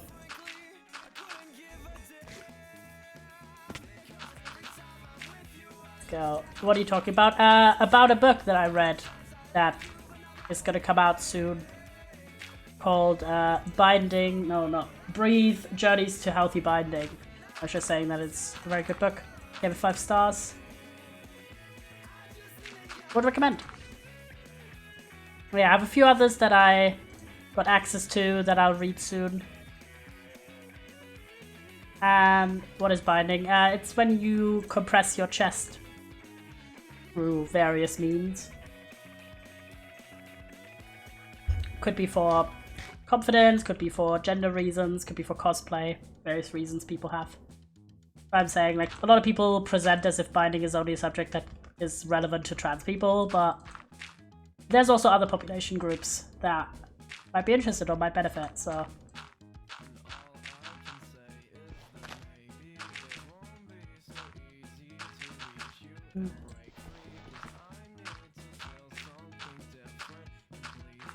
And the best part, honestly, not the best part, but one of the things I like a lot about that book is that it emphasizes that you should not use ace bandages to bind. Because, oh my god. I talk about queer rep and media, right? One of the things that I find most... Like, I'd rather have no queer rep than bad queer rep, if you know what I mean. right? And just having characters bind by using bandages and just showing that without any critical examination is just like awful. Because it has severe health complications that other forms of binding don't. And in the past, they would just have like characters randomly do it in media and not examine it. And you know there's so many people who got into binding that way because it was shown in this show and this manga and whatever. And then they had their ribs broken or other shit happens to them. Lung issues, skin issues, bunch of shit that can happen. It can also happen with other methods of binding, but bandages is one of the worst ways. So I was glad to see that in that book. They're kind of fixing that conception of that as a valuable option. Or viable option. Yeah, and then I'm reading a book, like a physical book, called... I forgot if I mentioned it, but... called, let me see. I would imagine that if done for a long period of time, any form could have health complications, but I have no clue. Yeah, I mean, there's best practices and all this stuff. It's more that, like, for example, duct tape, right? Duct tape, obviously, is much more harmful for your skin and for your lungs and your ribs than a compression vest is. But people don't know that, and in the past, there was a lot of uncritical representation of people using those methods, and for young kids especially, if they don't have access to anything else, or they're scared of their parents finding out, then they're just gonna be like, yep, this works. Don't do it, man. It's not good. So I'm glad that nowadays there's more focus on actually giving good advice and not just being like, yeah, use anything. Nah, not good. I thought the book was very well done in terms of making it like a personalized thing, because you're learning about these people's life stories and, you know, when did they decide to bind, like what was their reasoning and what was their experience with it and anything. Yeah, use anything, cause yourself immense pain. Yeah, I mean, they also talk about it being that people felt like the physical pain was worth it because it reduced the mental pain of dysphoria and things like that. So it's great that they do actually examine that in this book and tell people other methods, and especially don't just present these more harmful methods just unquestioningly as like, yep, do this. Shit's difficult. Yeah, I thought it was well done, and the scientific information was included was also well researched, solid. They had queer people involved in the making of the book itself, so it isn't like an outsider speaking about it or anything. So, got a nice content in there. But yeah, the other book, the book I'm currently still reading is Young Jane Young, which I didn't really know what to think about, because it's kind of like a Monica Lewinsky type storyline of this young woman who has an affair with a congressman. This gets out and like she gets ridiculed in the media and assumes a new name. That's kind of the plot. But right now I was honestly surprised the narrator at the start of the book is the mother of this lady. Because it's not indicated at all on the cover page that the narrator wouldn't be the prospective Jane Young herself, but her mother. I imagine this changes later in the book, but yeah, I don't know. Start, it's like, I'm not sure if I like this book yet. It's a bit strange. Like, it's sassy. The character's very much like a archetypal, slightly overbearing mother who we don't really know that much yet about her character. I've only read like maybe 40 pages. So still that time where you get to know a character. But I am intrigued because I know a bit about the inspiration behind this. So I want to know, how's it covered? So what have you guys been watching or reading recently? What's been on your mind?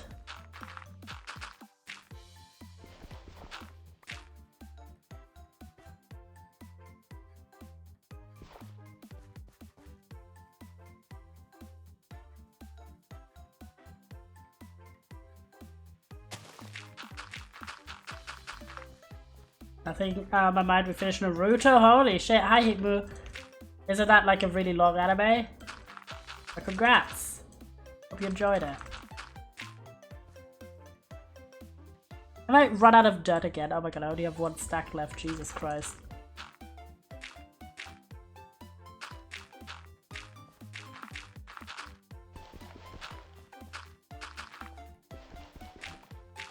A little less than half a year, I think. Damn. Congrats. Big achievement.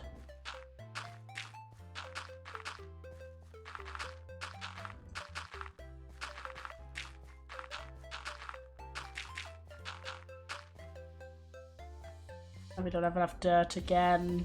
Dispatch. Oh wait, we do have a bit more. Yes. Pause, pause. Maybe I have enough to fill this up.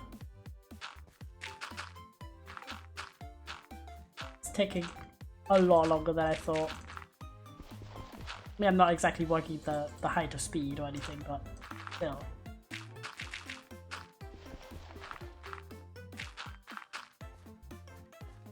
Go, we've got some.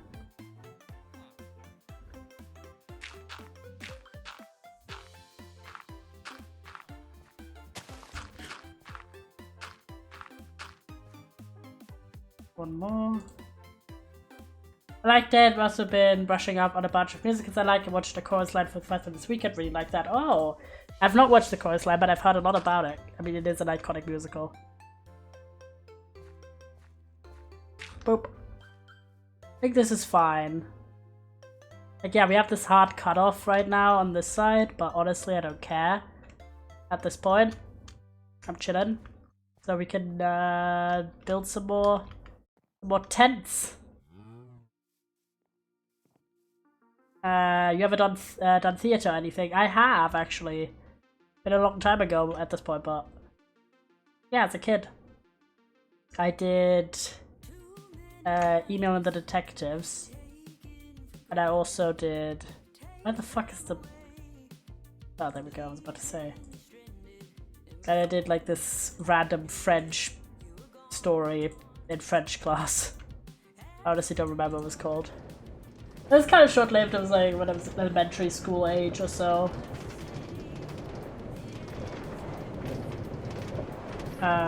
Mostly because the school, I switched schools, and the schools I went to afterwards didn't really have connections to the theatre department or anything. So, still pissed because my last high school, a year before I graduated, they introduced an English language theatre group, which I was like, oh my god, that's so cool. But they only allowed people who were a year below my grade in. They didn't allow last year, like, final year students in. And I was sad.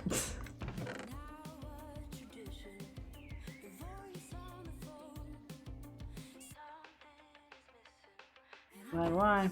So yeah, I didn't really get into theatre again. Now I'm like, no more. I grew up doing kid productions to high school, but wasn't happy with the theatre department there. I want to get back into community theatre. That'd be nice.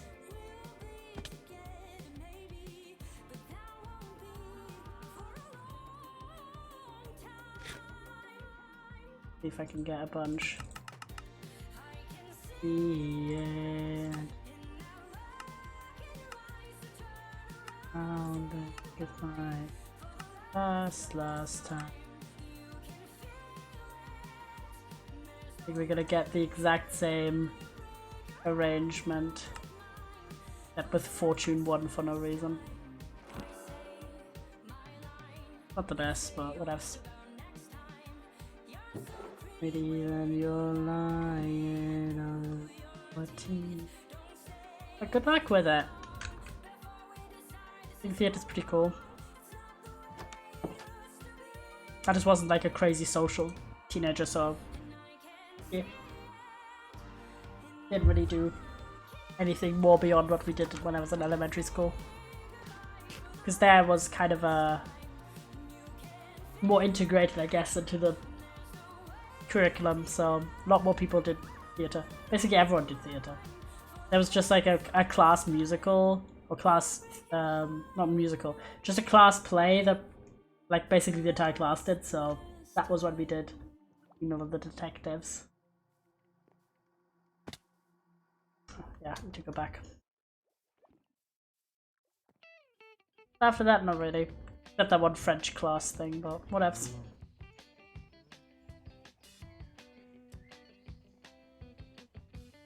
The theatre's nice.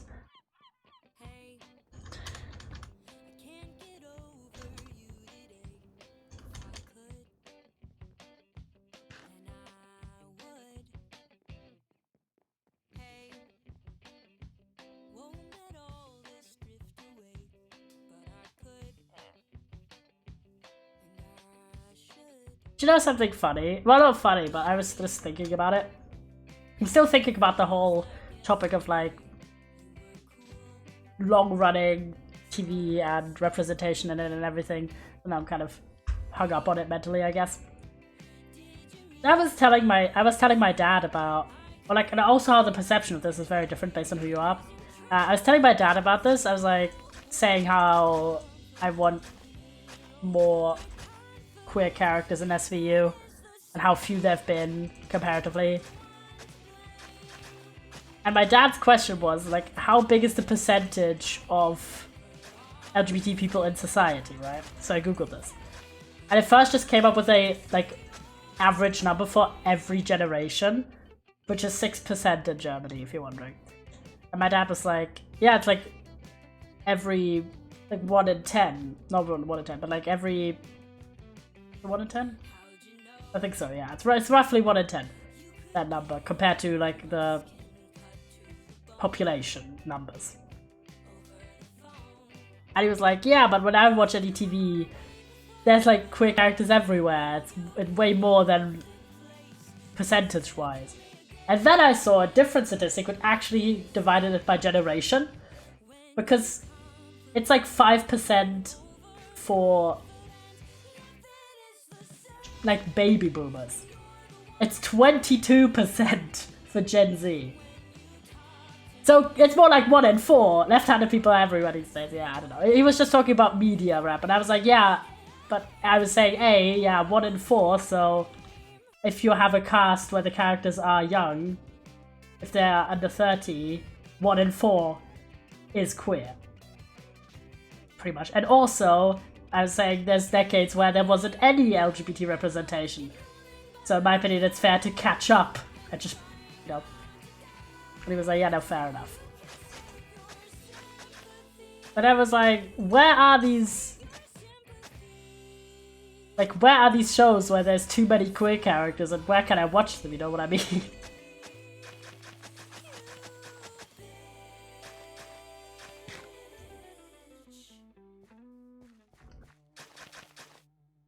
We're gonna make some paths here so we can have a bunch of tents. Different places.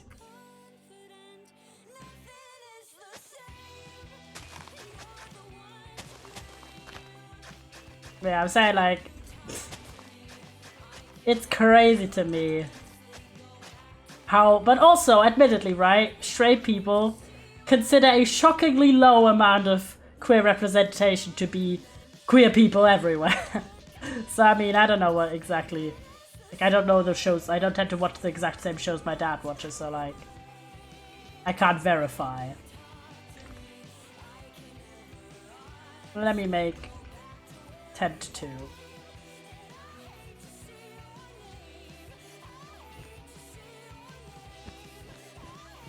6.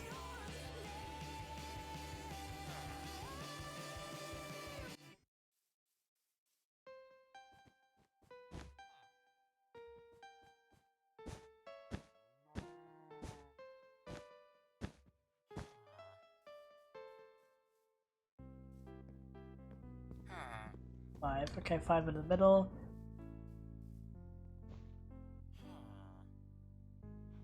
Two, 5.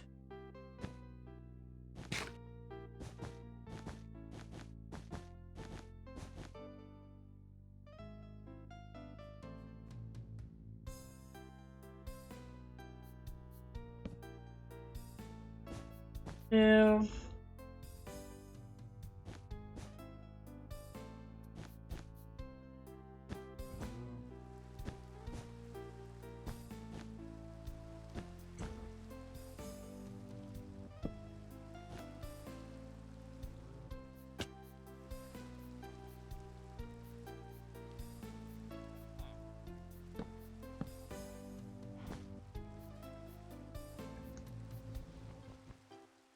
Shears, there we go.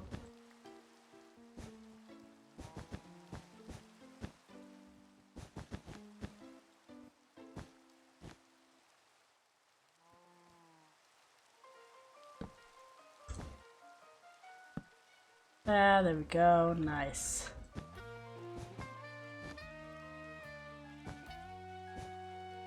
So who to put here? Probably farmers. Try to put the buildings that I need the most frequently, the nearest to the connection, of course.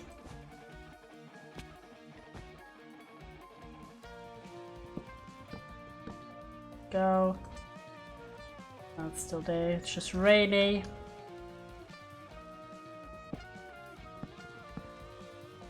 Kind of want to see. Part here is a bit steep.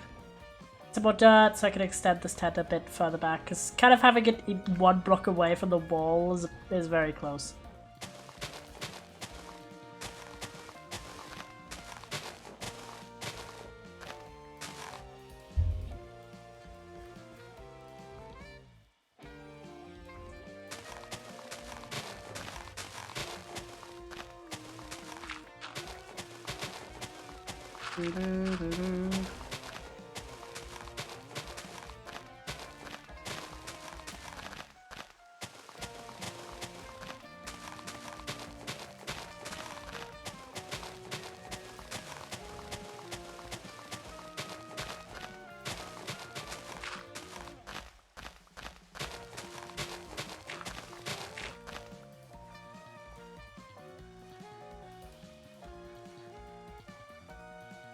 Right, let's get the dirt.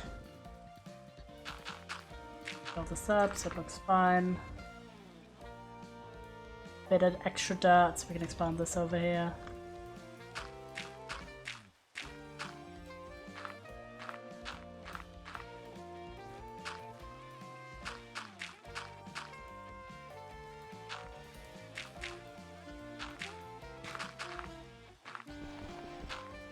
Go. I'll just do this.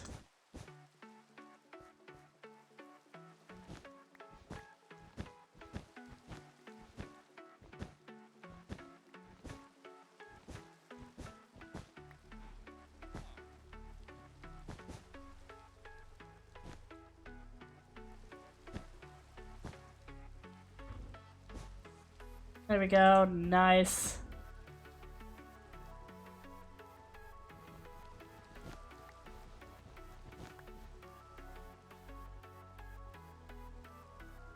See if we can do this.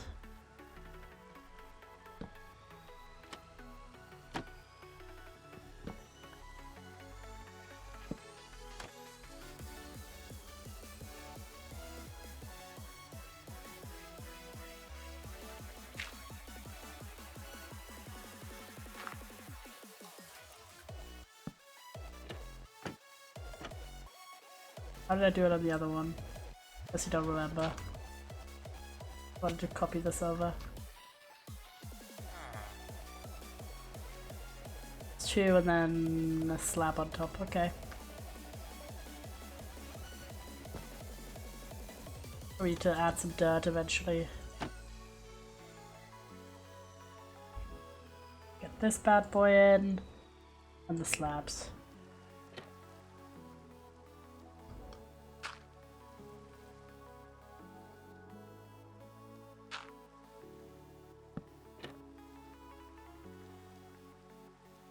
go. Probably we'll do this and then move in some villagers. Oh, I think I built this too far out.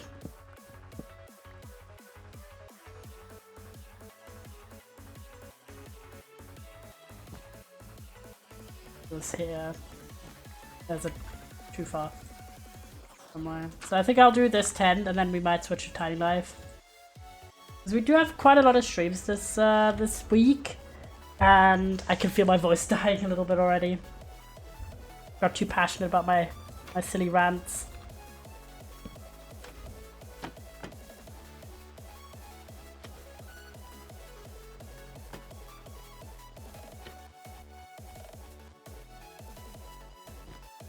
Alright. This. And this. Boom. Secret entrance. Made. Secret exit not yet. So I don't know if we're gonna move. Well, we'll try our best. Okay.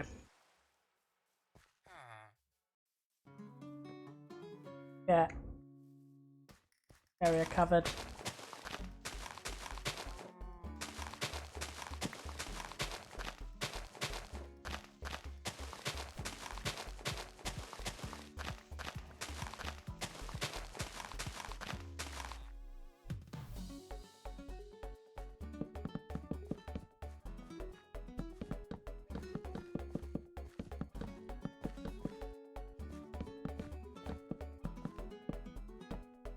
Go, nice.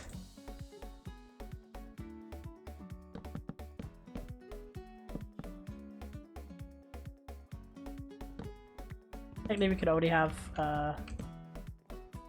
one layer in the back, but we actually don't have enough anyway, so let's go. More fences.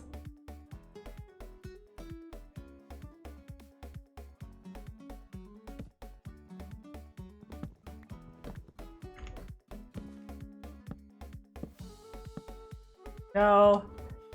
And then this.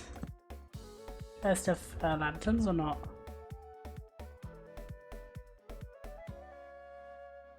Nope. I'd either get some, but for now I guess I'll do torches.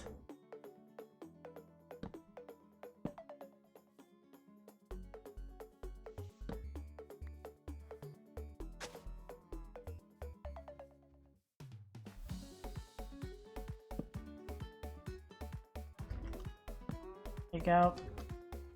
For now, alright. Just have this. You can place another tent. This one here needs to go. Bit of demolish work as well while we're at it.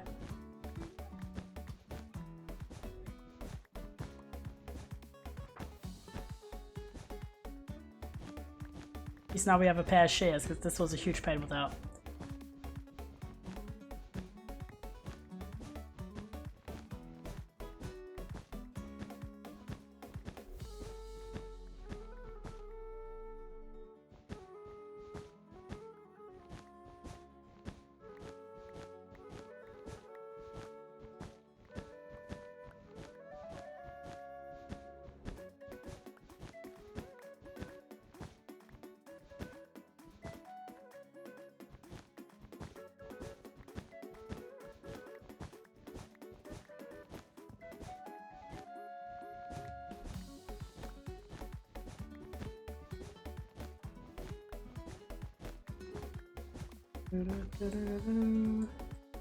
Kind of satisfying to tear these down as well.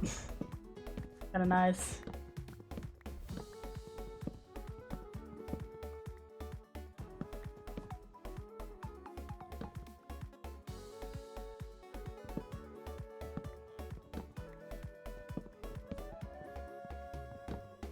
Wood. 2 different wood types, kind of strange, but you know what.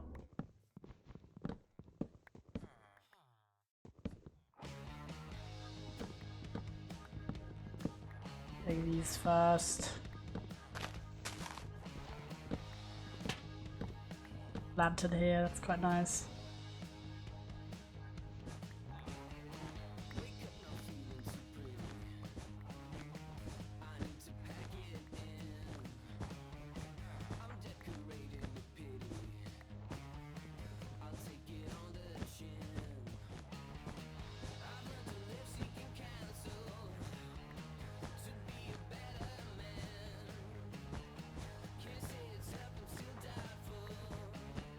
Hello, hi Sunny, how are you, King? I'm just tearing down some tents. We did a lot of media talk earlier. I'm still thinking about it, TBH.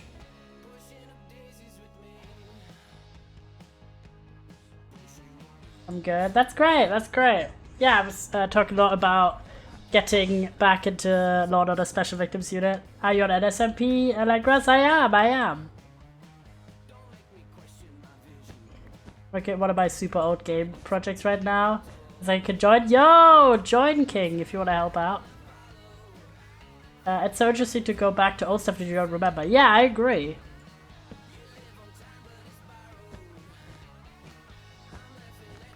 I like looking back at my old stuff. Do a few minutes. No worries. White people happy. Right, let me get shelter really quickly because I need to get a new drink. I am thirsty. I'm gonna chill with these boys. BRB chat. Get yourself something to drink as well. If you haven't, maybe a snack.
What was your project about, El? I forgot to ask.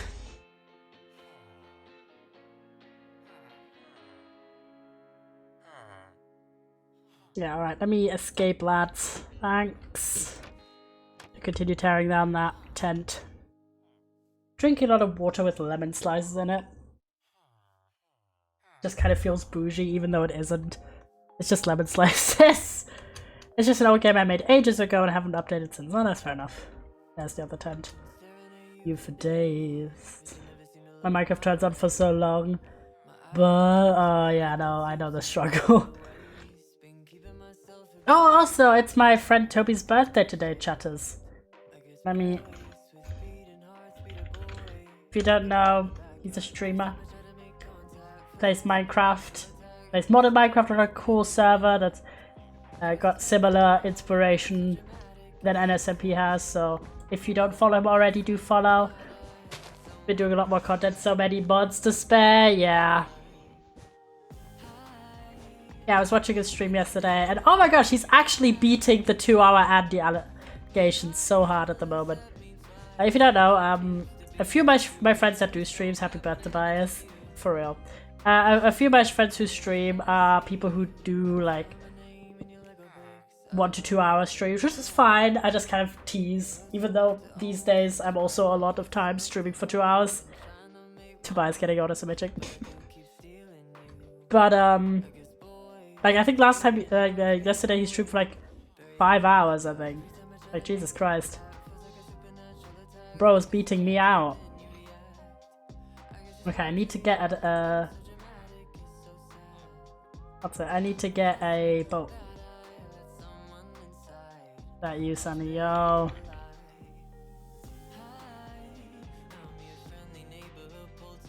Let me get a boat. I need to boat these villagers. There's it. These boys.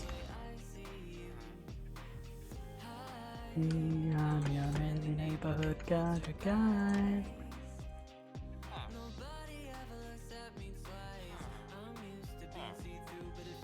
Come on, go in, mate. Only one of you though. Oh, it's gonna be a pain though. Still loading. Fair enough. I still need more than one boat. That's fine.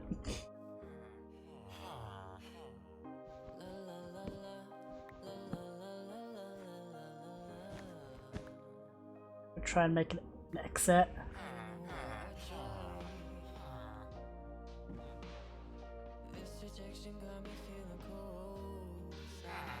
Try to make an exit. Oh, never mind. This is gonna be a massive pain to transport these guys, but whatever. I'm making another boat. So much shit in my inventory as well.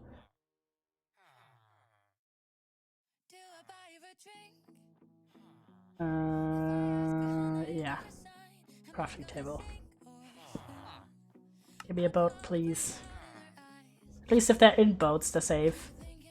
Can't move.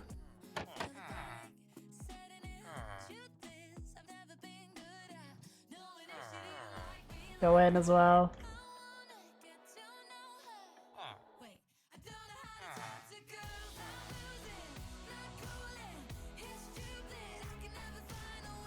Okay, 2 here to make another boat. And once I have all of them in boats, we can actually dismantle this thing and boat them over. Pain. Pain haps. You. Base tree.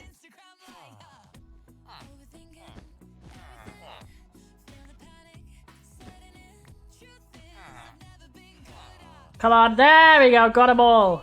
JKS. Good sunset. Alright, I slept. Yeah, I like revisiting old stuff. Like if it's been a while since I've written something, for example, it doesn't feel like it's mine. Like I can read it as if it's someone else's work. That makes sense.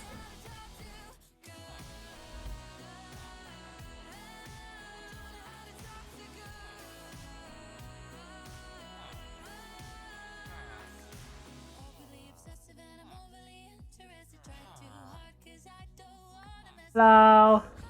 I'm ripping apart this tent. Gonna help. They're moving them. And these tents are broken and too ugly. Right, I need to get more shears. Too many things. Do you have shears?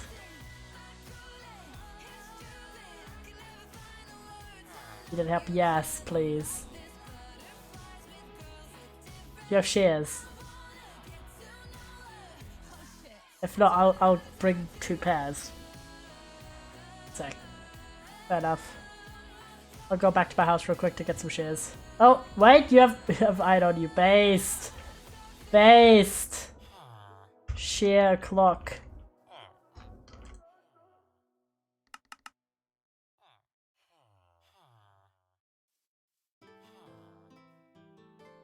I don't have inventory space to give it to you if you want to pick it up. Over here. Maybe. Good idea. There you go.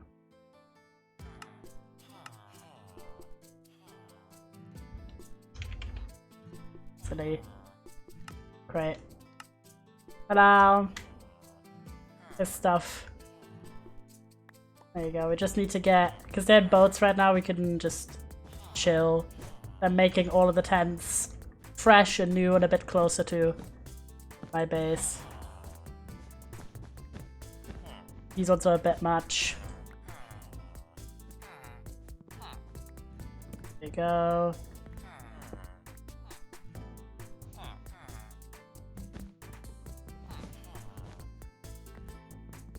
Yeah, we have so many things.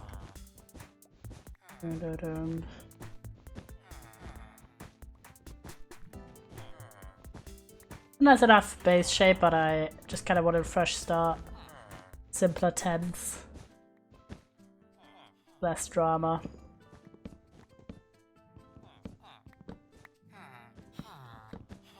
These are the 2 most important categories for me. Lectures and when outside of my house just fucking scare me. It should hit me nearly fall off my chair. Damn, Max. You're alright. It's cobblestone here. It's just everything ever here.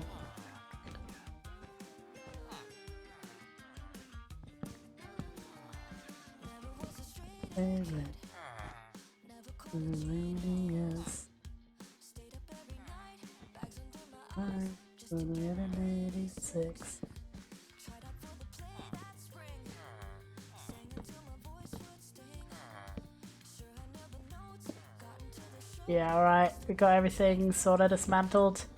I just need to boat these boys over. Let me put some beds down first. I hope this is still big enough of a tent. I might make it bigger though. The first tent. Like, is this enough for like 5 or 6 villager? What wood is the blue? Is this blue bow? I forgot. I have to look it up when I pick it up.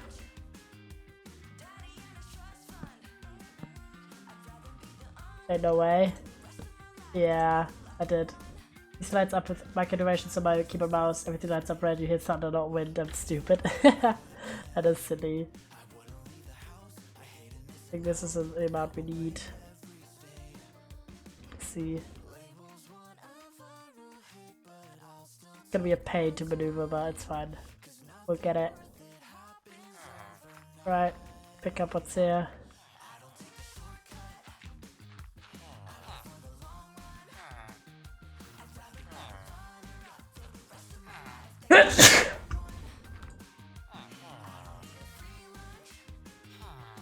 Thank you, I appreciate it. And maneuvering some stuff around. I can pick up more beds and stuff. Right. Are you sicking? No, I just needed to sneeze. Alright. First one, you. Is this guy. Let's see if the path is fine. I have no idea.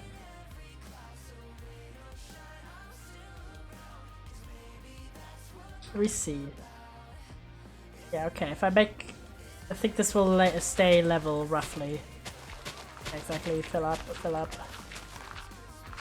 Then... I think this is fine. Yeah. We'll just slide down here and then... Yes! Based. Alright. Need to go down. Yeah, let's chill. It's this tent. Room, bitch. Yeah, it's this tent over here.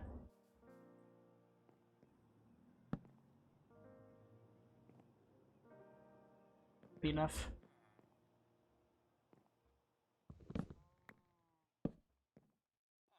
There we go. Yeah, exactly, just in here. We'll leave them in the boats for now, just until we got all of them over, and then we break the boats. We don't have to worry about anyone getting out. Now try to push him up. Might have to do the beds later. We fit all of them in. Push this guy in. Many beds.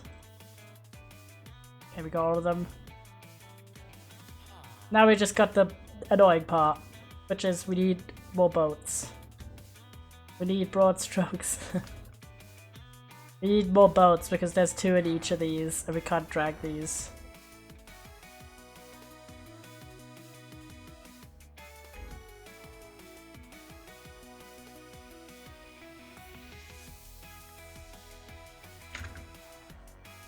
Try my best.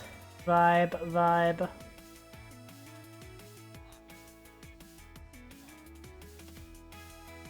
Go. Making boats. Base tree. Alright, we gotta go fast with this one. So one person, you break the bow, and I'll try and capture the other guy. And then you recapture the guy with the bow. That. You get once it's broken. Speed. Oh! Crap. Bro! Come here! No! How dare you? Nope. Come on. Shit. Terrible. Come on, I got you. Mate, go in. God damn it. Bloody village of work. Terrible. Come on, mate. You want to get in here? Yep, got him. My villagers would be mad at me. I'm sorry, I'm sorry. I got one of them though. I got one of them. Let's go. Probably have very funny emotes in the Discords. Fuck. Oh, rip. I can give you some of my stuff. I have a bunch of... Like, what kind of villagers you got? Like Fletchers or farmers or something. Like, I have some resources that I have a lot of. Jimbo the Mender. You can have some mending books from me. I have a few. Slash, I have a bunch of emeralds, so... As thanks for the help and sorry for accidental villager. And the Fortune Kid. I think we also have Fortune. Yeah, I have Fortune 3. Love boating on land. Boating on land is very silly if you think about it. Okay, we got 2. 3.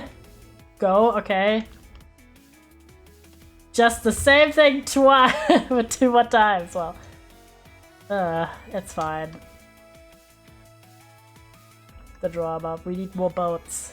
I've never had so many boats in my life. I'll be so for real. Right.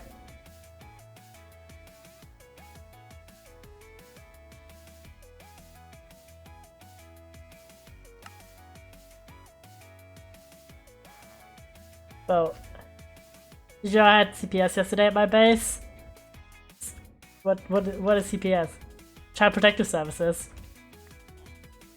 And OSHA. Rooms that are suitable for most 4 people per room. At least 1 bath for every 8 people. Kitchen, no open water sources, so no mold appears. Drinkable water, ceilings are not... Also the ceiling. Not dirt. Food, a suitable education for the children, no one in cages. Is that for villagers? Well, I hope mine is fine. I mean, it's Fern's fault because they called them. No, not my child being a narc. Holy shit. SMHing. Right, you got the boat, or do I have the boat? You have the boat. Boat, ready? Yeah, I was for village. Oh, rip. Alright, it's time. Right, you got him. Oh, you punched him again. No! Ah, one of them's in. Both in, let's go! This one is just the only one that doesn't have a job yet. Dispatch. Multiple hits to the villagers. I'll show the villager storm later. Alright, I'm hyped. But I'm excited we've beat the child we don't like narcs. No, no child physical abuse. Not to my kid. Fern is just a little bit of a troublemaker. They really like mingling with the authorities of this place for some reason. Not to your kid. I mean, Fern is my child, yeah. So, on the server. Oh, trapped in the wall. Fern broke my full armor? Ain't no way! Why is Fern such a troublemaker when I'm not online? When I'm on, Fern's like the sweetest kid. It's like a bit mischievous, but overall pretty sweet, so... Don't know what the fuck they do when I'm not online. Means other ones can't be abused. No, I'm just saying overall child abuse bad, but... I obviously have more responsibility involved in Fern than I have in any other kid. Because Fern is mine. And the rest are not. Insulted by cooking a mega lol? How dare. I mean, Fern is a pretty good cook, but...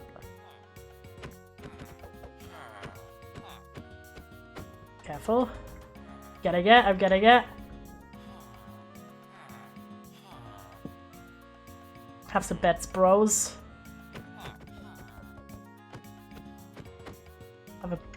Have a boat armada.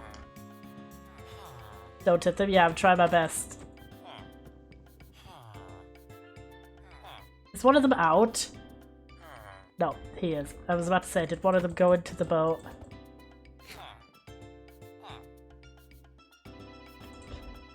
What is Fern? Why is Fern? Who's Fern?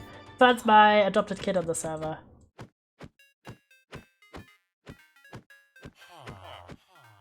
Gotta be patient.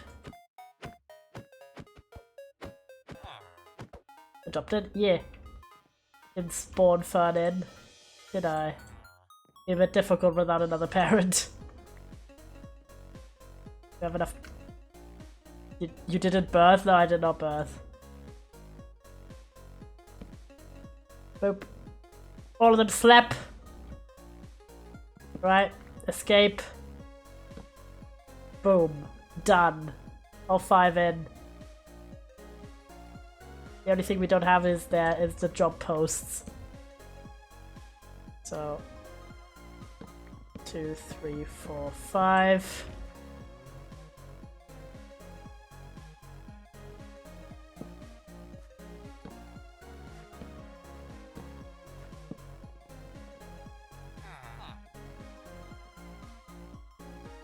Where's the guy that didn't have a job first? You. No, not you. You. One of you's got a new job. Who was it? No, you. Was it you? Nope, you're chilling. It's you, right? The ugly one.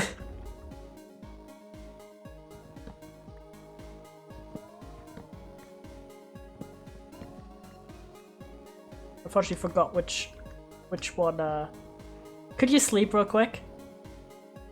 There's a bed, like, to the left. So villagers will wake up, thank you. Oh, you got a bed. Hongshoom. Hongshoom. I need to just place one down. So I know which one to break when he's trying to get a new job. Can you chill? Where art thou? Come on. That's my sleeping bag. I probably took it. Yep. So I have a magnet on my backpack.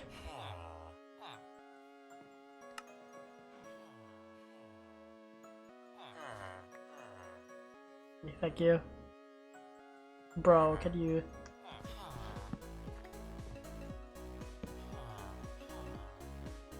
Not you.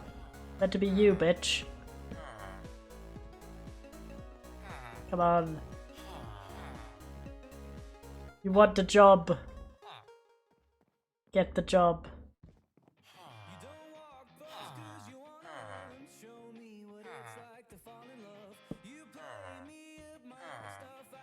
This guy is very unwilling to get a job.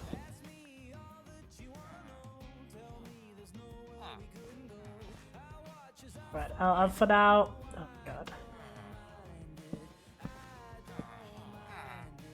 Ain't no way, lads. Do I really have to use my MAGA weapon? There you go.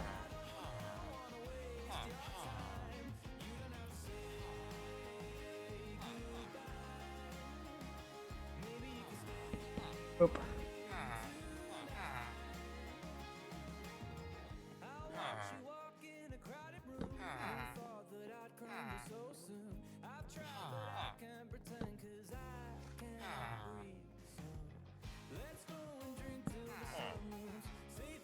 That's why he took a job earlier, but...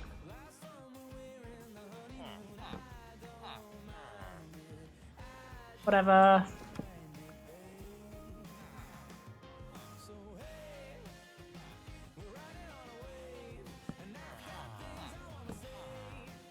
We'll leave it for now, because honestly I can't be bothered.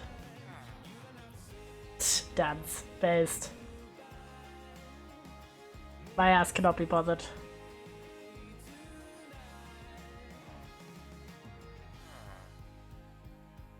Nice. Alright. Gotta bring some stuff back to the base. Wanna see my villager house? Yeah, after a sec. Wait. Oop, have one lantern. One torch here. Just gotta go unload some shit. Yeah, I'm waiting. Yeah, so we'll check out Sunny's villager house. Then we'll probably jump on Tiny Life. I'm getting a bit tired already. SMHing. Say already, it has been like 2 hours, so 2 hours 20.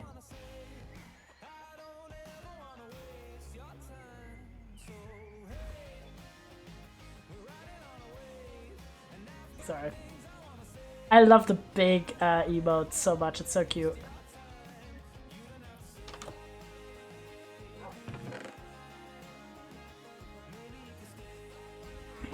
What crafted stuff, I'll do this in here, boat.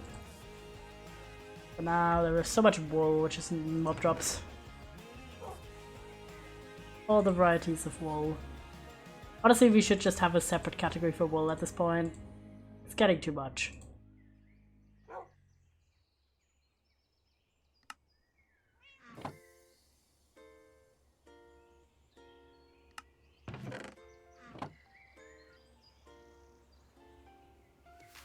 I'll just put wool to here for now.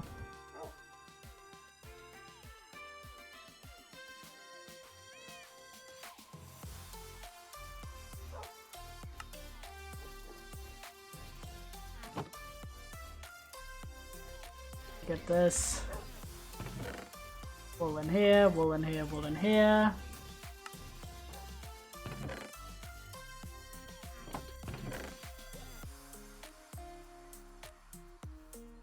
Chests, fences, wood, and rod. Don't know what we do with that one, but it's fun.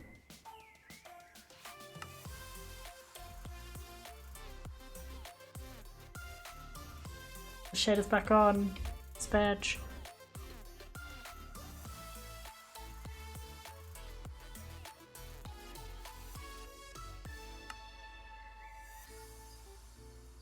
Get the flowers. There's so many flowers. Wood, fences, more wood. Wood. Fence. Flowers. This shit.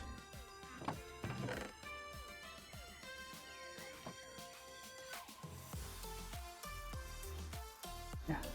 Gander. You. Sapling.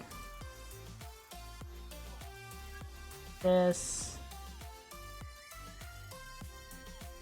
These saplings. Boop. Dirt in here.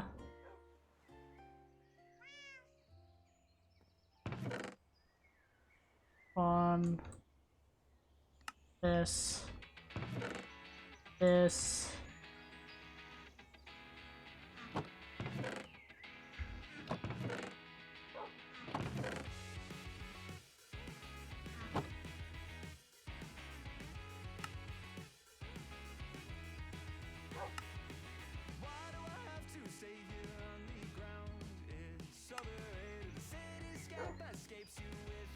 Hey out.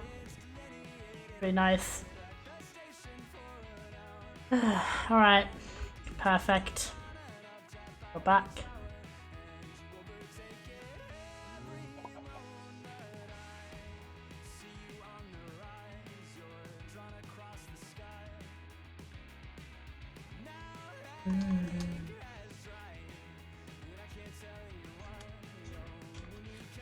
There's an issue.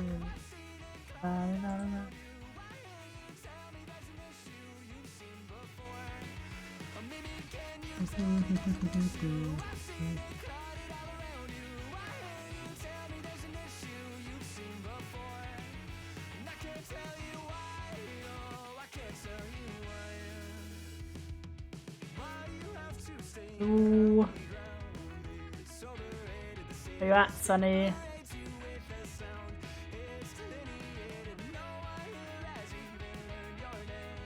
We'll actually get like a bunch of flowers that decorate this area nice and stuff as well.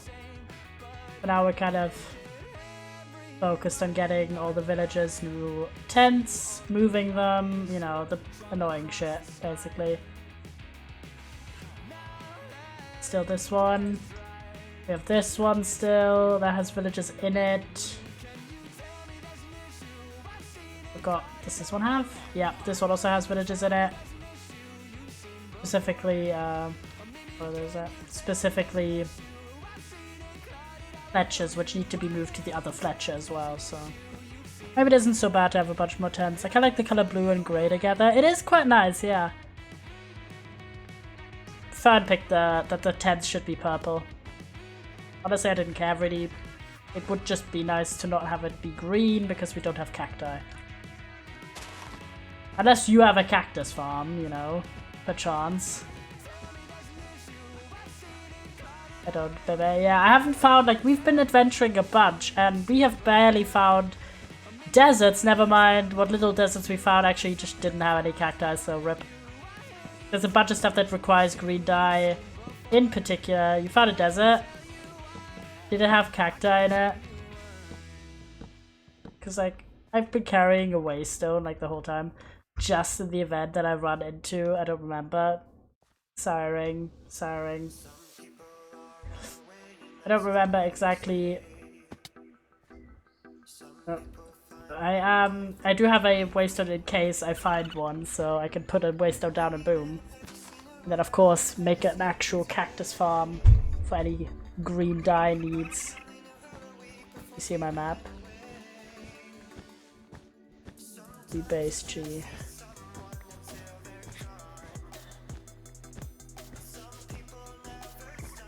Yeah, because it needed to be something where we have the dye available. Because we have like unlimited wool basically, but white tents seemed like very plain.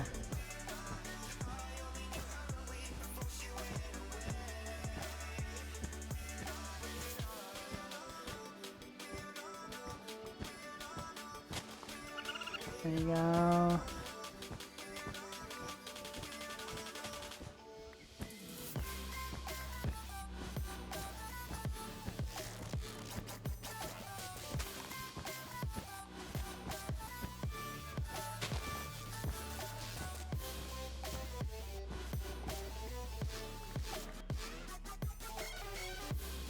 A pretty big desert, but I'm not sure if cacti is there.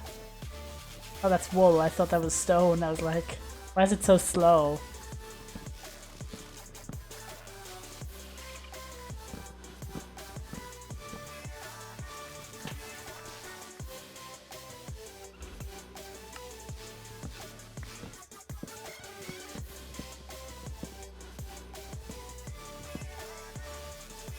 Slap.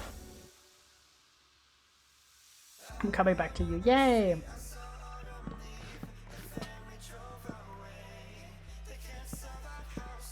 There we go.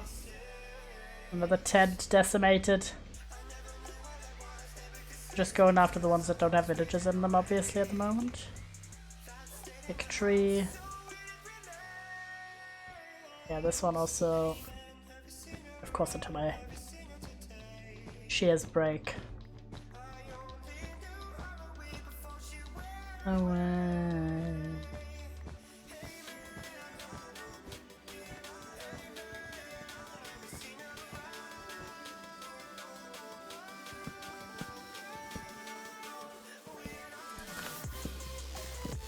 Alright, I need AFK real quick, no worries.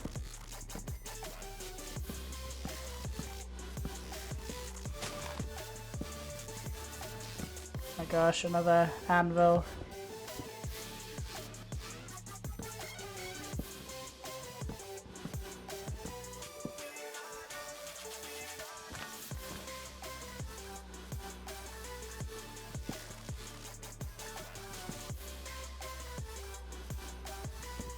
Go.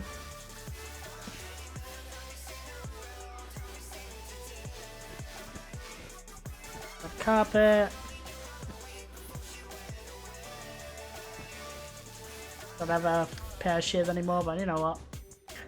Really care that much to go back and forth. Not really.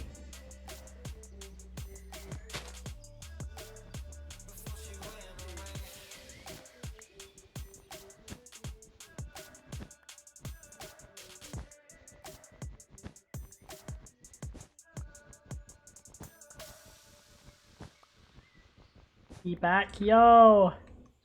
Really ripping apart this shit later. Let me run back.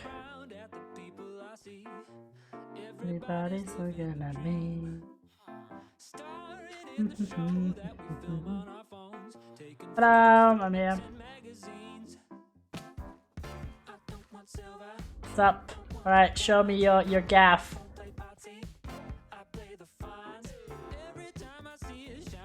To my gaff. What do you have a waystone? What? If so, what is it? Wait, waystone loading.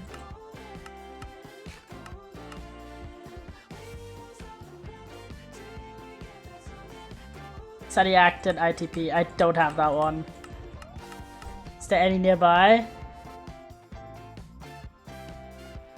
Yeah, I have. You go away, bro. I have the Smurf's mushroom. Let me take you. There you go. Alright.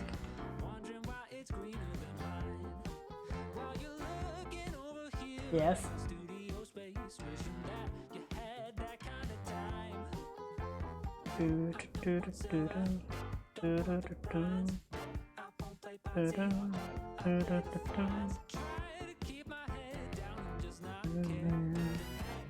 What's that over there?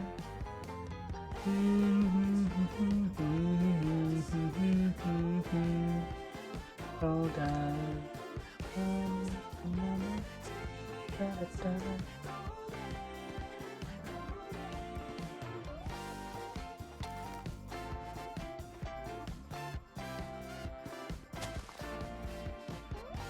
Drama. Oh. Just not walk in the snow as much. Terrible. Fuck. I'm getting you, King. I'm getting you. Escape. There we go. Freedom. Pastry.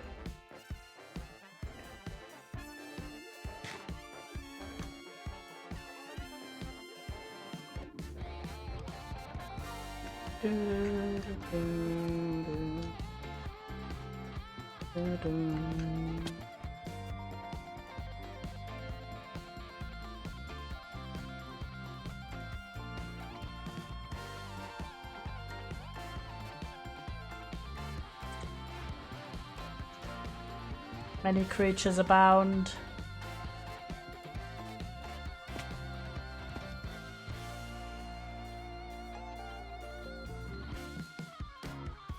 Yo, I love these gliding things, they're so nice.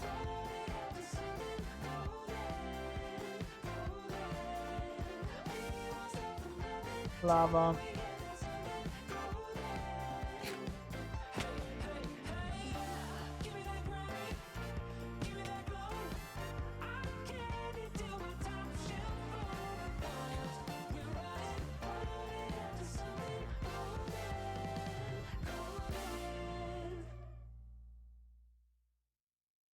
Pastry. God, it's a big crater here, volcano-esque shape. The map, I do know this one.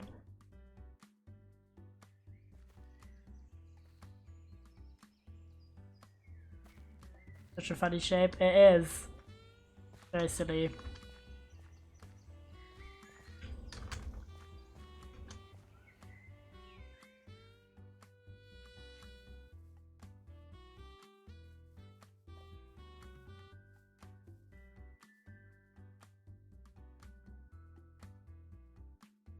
Yes.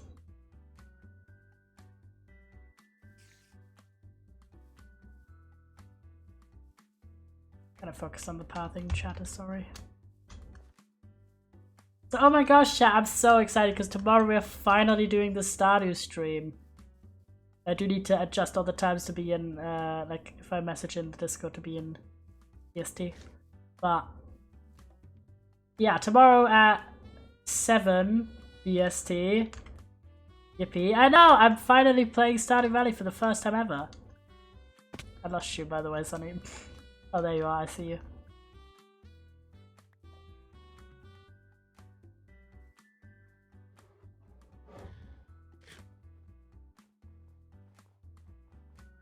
Careful here.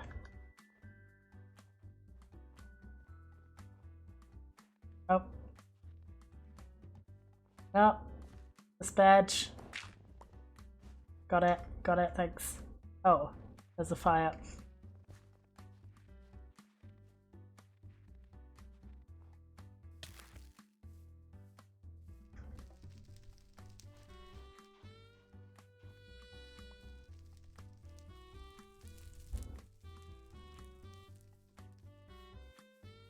But yeah, so tomorrow we're doing that at 7 PM EST. Super hyped. Got a few friends confirmed, but it's kind of open to my pals to join. Yeah, I'm super excited. Been a really long standing. Oh my gosh, mushrooms! Holy shit! Look at that. Shroom looking.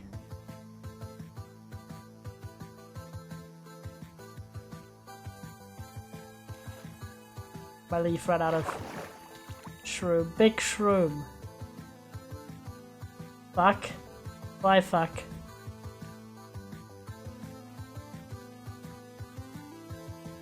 Is it a dungeon? Yeah. My stamina, yeah. I get that. The team. Yeah. Oh, bro is under attack. How dare. Disrespect. Getting pursued by a creeper.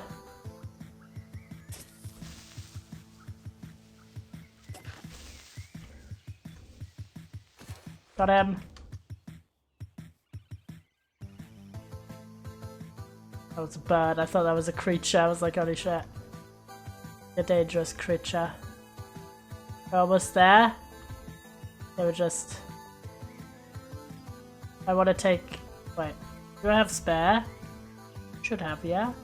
Yep, I have 4 waystones. Can place one here. Mushroom castle. Oop.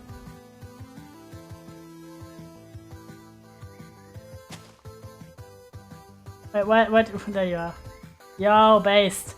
I want to explore this with Fern, perhaps. Always good to explore with more than one person. In case you get murked.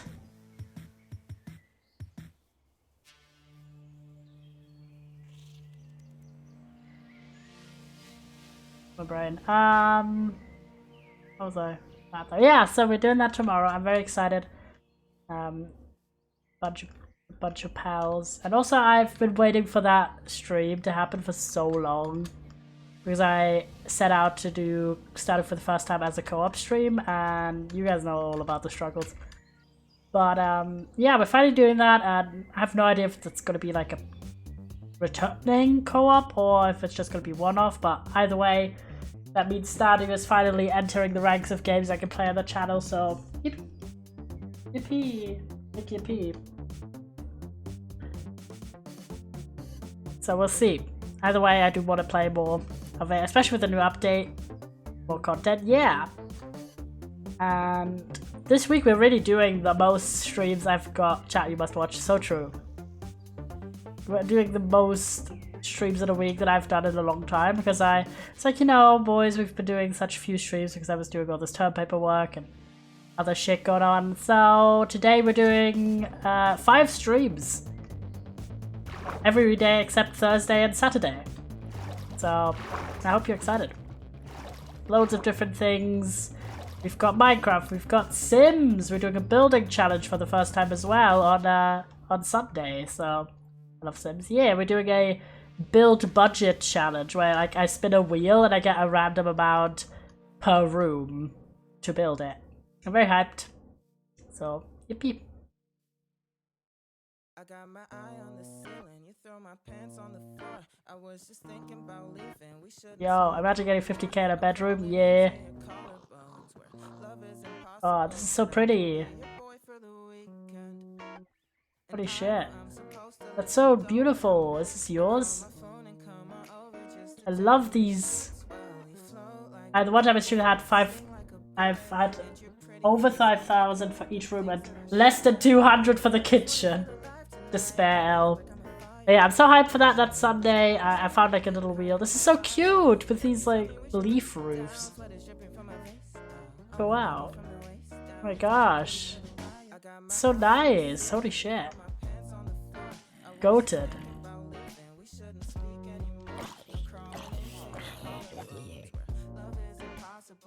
Spare. Was there a fallen soldier? I should really get into these storage crates because they're very handy.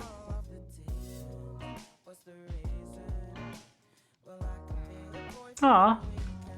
Love the texturing. Yes, I'm hyped for that. Is this your portal?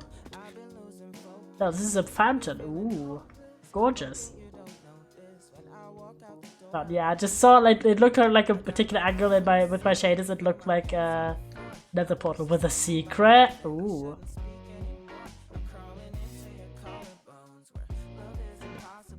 First of eeping. Eeping. That's better than asleep while holding a bed. I was about to say a piece of bed, but like have some grass. Yeah, I'm holding my piece of bed. Happens. Ooh!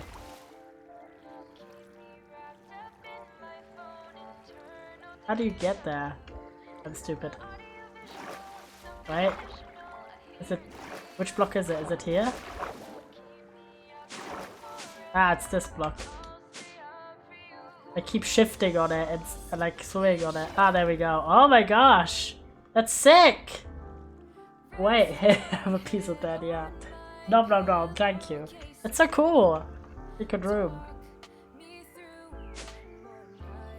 I should get into it. Oh.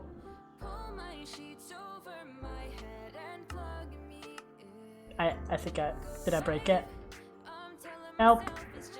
Dispatch!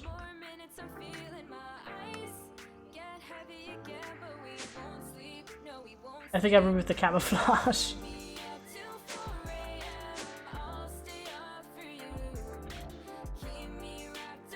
Ah, there we go. I got it. I'm stupid. I don't really know elevators. Very cool though. That's my brain. Oh yeah, right. So we have demo day, of course. We also have some other stuff. If you don't know, schedules, of course, up already. But otherwise, we've got Minecraft Evergreen coming back on Thursday, on Friday. Sorry, we haven't streamed that in so long, but I'm so excited. I want to do a lot more building and just getting back into that as well. We kind of neglected it since I joined NSMP. Ooh, nice. Oh, king.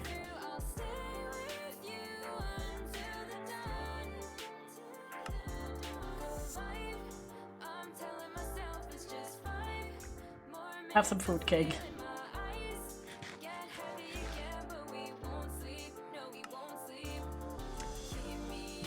Based.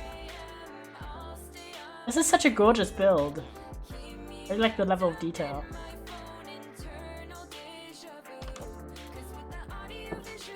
Also, I'm a big fan of the big door. Big door. Ooh, look at that from here. YouTube tutorial is very helpful. So real. Yeah, so we're doing a bunch of stuff that has been a long time coming. We got Stardew, we got Sims building tutorial, oh not tutorial, building challenge, and we got Minecraft Evergreen coming back, and we also have a demo day, and of course today kind of a bit more in line with what we've been doing recently with NSMP and Tiny Life, so very hyped. We're not going to do 5 streams every week, but I thought for the first week back after my term paper, be nice. Do you have a waystone, Sunny? Yeah. Alright, can you show me? Finally googled by won't Alex Moya die, which is a great Google. Who is that? Well, I wanted to show you the basement. Alright, show me the basement. First. Alright. This is not a I'm gonna kill you in the basement though. Right? Surely. No. And I see. Secret basement. Oh my god! These are Sims 4 base game Sims. Turns out she can't do it because she's part of an old tutorial. That's funny. So I got CPS 4. I mean, this is fine, in my opinion, for villagers. Got side tables. Preferred it's not. Well, I mean, to be fair, we are building like a okay, this is kind of a wild thing to say about the Sims, about Minecraft villages, but I feel like there's two types of people. When I got lazy, that's so fair. There's two types of like approaches for villager builds. It's the, I would say, habitat-esque, where it's kind of like you try to keep it as aesthetically as a village, and it's the in captivity aesthetic, which is this. In my opinion, they're both valid. They both have their purpose. I just tend to go for this approach if I just want results really quickly, but for the village habitat aesthetic because it gives me more to build. So, and as a builder, that's my main enjoyment in the game. So, but honestly, you did like great. Like they have wood ceilings here, so we chillin'. My legacy save. She's been alive forever, and I was confused. Fair enough. I did not know about the Sims lore. Okay, let me show you to the waystone. Alright, go on. Door. Alrighty. Alrighty. Mysterious Alex Moya.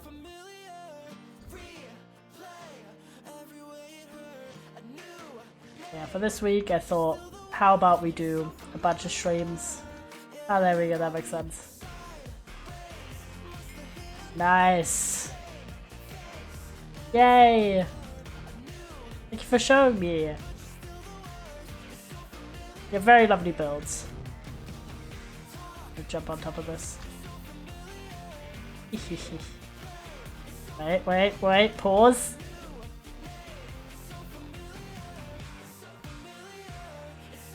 Thank you so much for hanging out and helping me as well. I appreciate it. Right. Bye. Let's zip.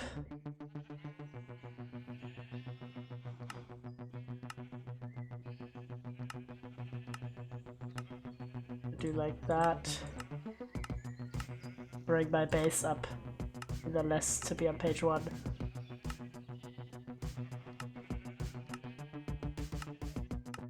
Yeah, boop. Back home we are. Put the stuff away while we at it.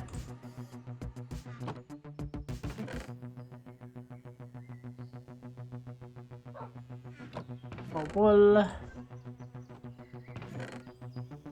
This.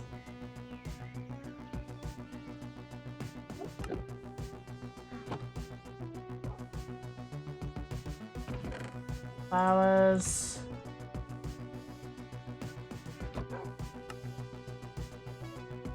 Oh my god, there's so much shit with us, holy shit.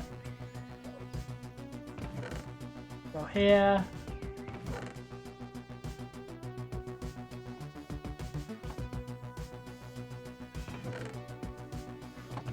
Need any help? Flowers here. Carpet here. Oh, but I don't really care.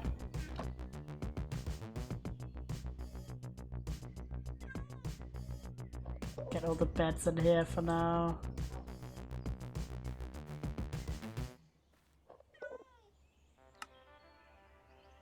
So many beds. A truly ridiculous amount of beds. Look at this. 9 beds. We'll go here. Crafted stuff here. Lanterns here.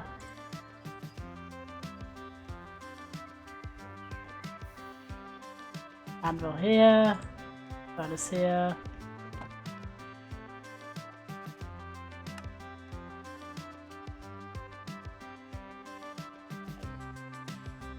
Alright, perfect. Do this. This. This. This. This.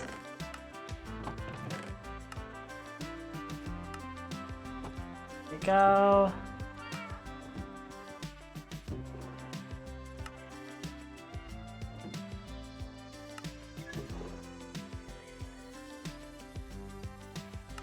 Poisoned potatoes in the food category. Alright. You're ready for Tiny Life chatters. We're doing quite a long Minecraft segment, so we might not do as much Tiny Life today, but I do still want to play. Set my respawn point.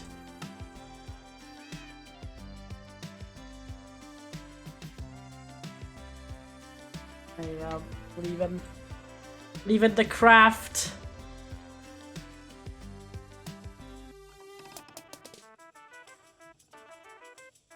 Jump.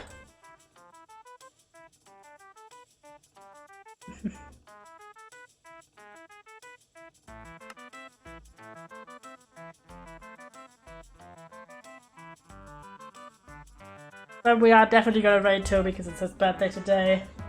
So when we do,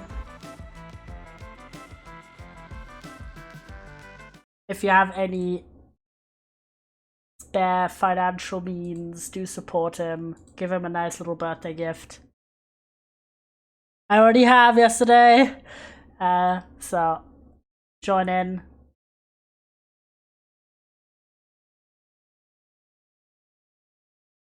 But first off, Official Tiny Life Wiki, let's go. We're gonna do a little bit of Tiny Lifing. Not too long because A, my voice is kind of dying and B, I'm hungry. I didn't have dinner. But I am excited to play more with my little kid. If you don't know, the newest development is we adopted a baby very recently, and we've been getting into the family gameplay, which is very, very fun.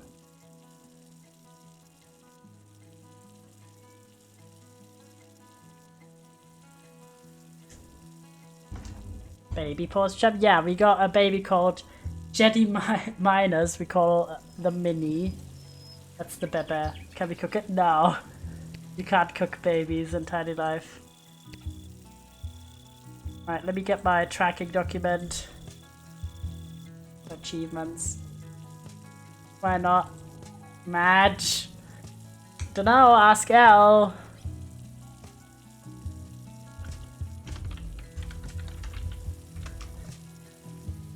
You made the game. Thinking. Sunny wants to know why you can't cook babies in Tiny Life.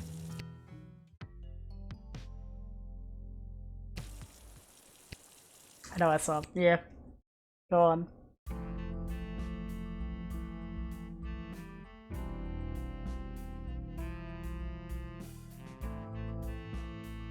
Ornate flower bed.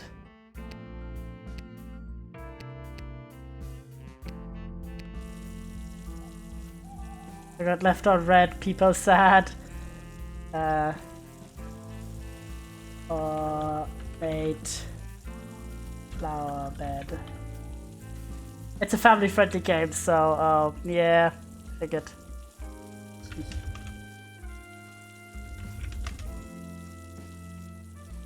Keeping my list. Right, he's doing that. What are you doing? Oh, I forgot we've been doing the thing where I'm trying to have all the broken appliances so there's constantly running water. Ah. Terrible. Can't clean plates. Just the sink's broken. Oh, I don't really want to go for this achievement now, but I'm already 4 appliances in.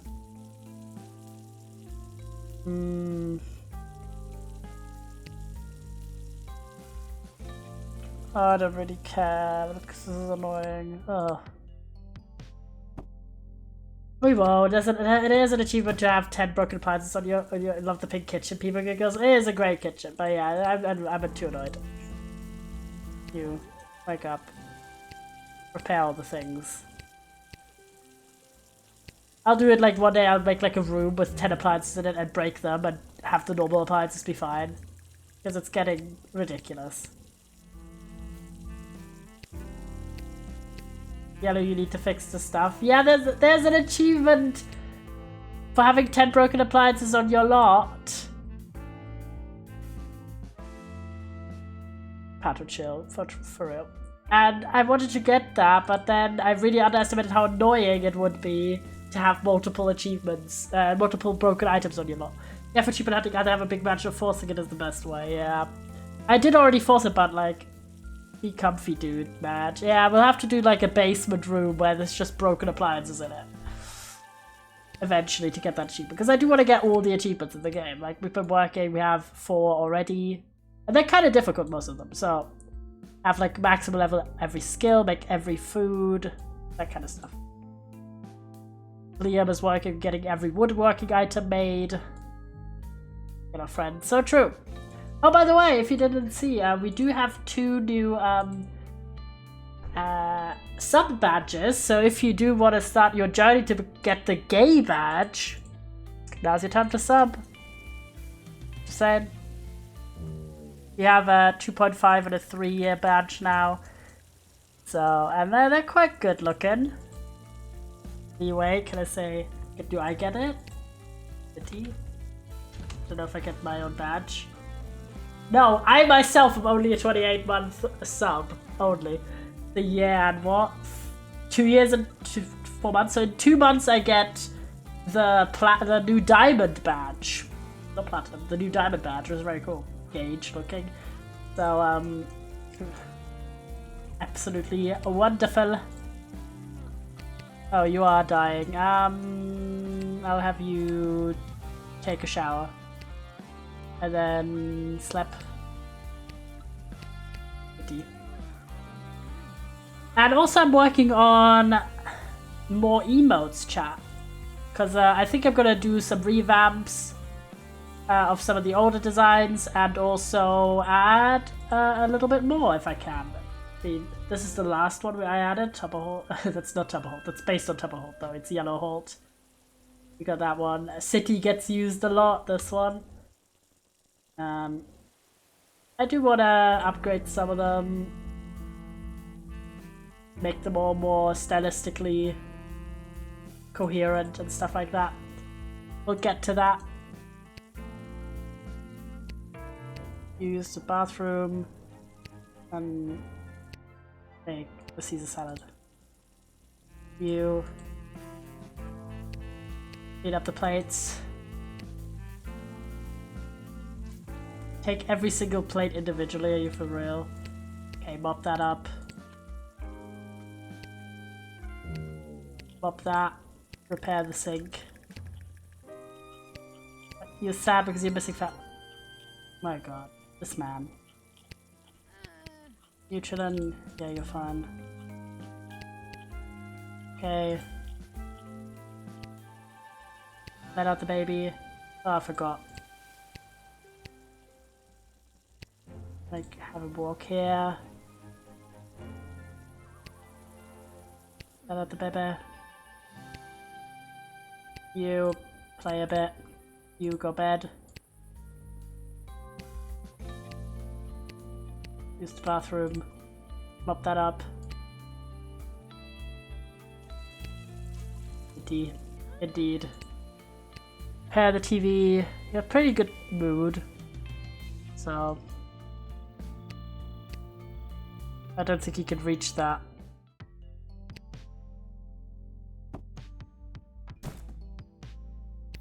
Why is he sad, sighing? Because he's missing his family. Hasn't spent enough time with them today. Having him repair the TV, mop this up, table, and then he can spend some time with his child. You should have time in his life in front of the TV. Silly goose. Yeah, my baby has a pink bowl cut and they them pronouns. It's the gay agenda at work. SMH. The huge goose is amazing. Wait, is it the goose on TV? I constantly forget that there's massive emotes. I love the way a newborn is confident. Yeah. Because they found a new home. It's adopted baby.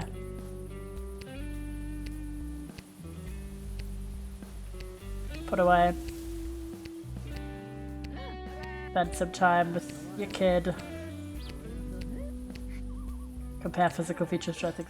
About my favorite people, boom. Not a newborn, they're meant to be sort of an infant toddler level of age. That's fair enough. Go to work in an hour. Right, what else do you need? Okay, you need some food. Not just Wawa. Mimir. Potty train the baby. It's almost the same, sorry. I mean, not really. A newborn compared to a 9-month-old baby or an 18-month-old baby. That's a big difference, lads. Okay, but I get so much, like, this is the level of thing where I'm like, okay, anyone else relate to this? When you accumulate knowledge for a situation you don't need to be, like, informed about for years. Why did they just become acquaintances? Or why is he uneasy? Because introverted vegetarian. That's your child! What do you mean? Hello, are you alright? It's my child. If your toddler is bald, you may be in a cartoon. So the same, /J. Oh, the bibbit. You need to go to work, bro. Why you not work? Wish my life was a cartoon. Be cool. The baby's also alone at home. Not think about that one too much. Also, they're upstairs. I don't think they can go down. Yeah, no, they can't. Yeah, all I can do is go to the bathroom or play. There's like no one coming. This poor baby's left alone. Isn't there like... What? I thought there would be like a nanny or babysitter coming. Stop. Come home. I'm gonna have him quit his job. It's time.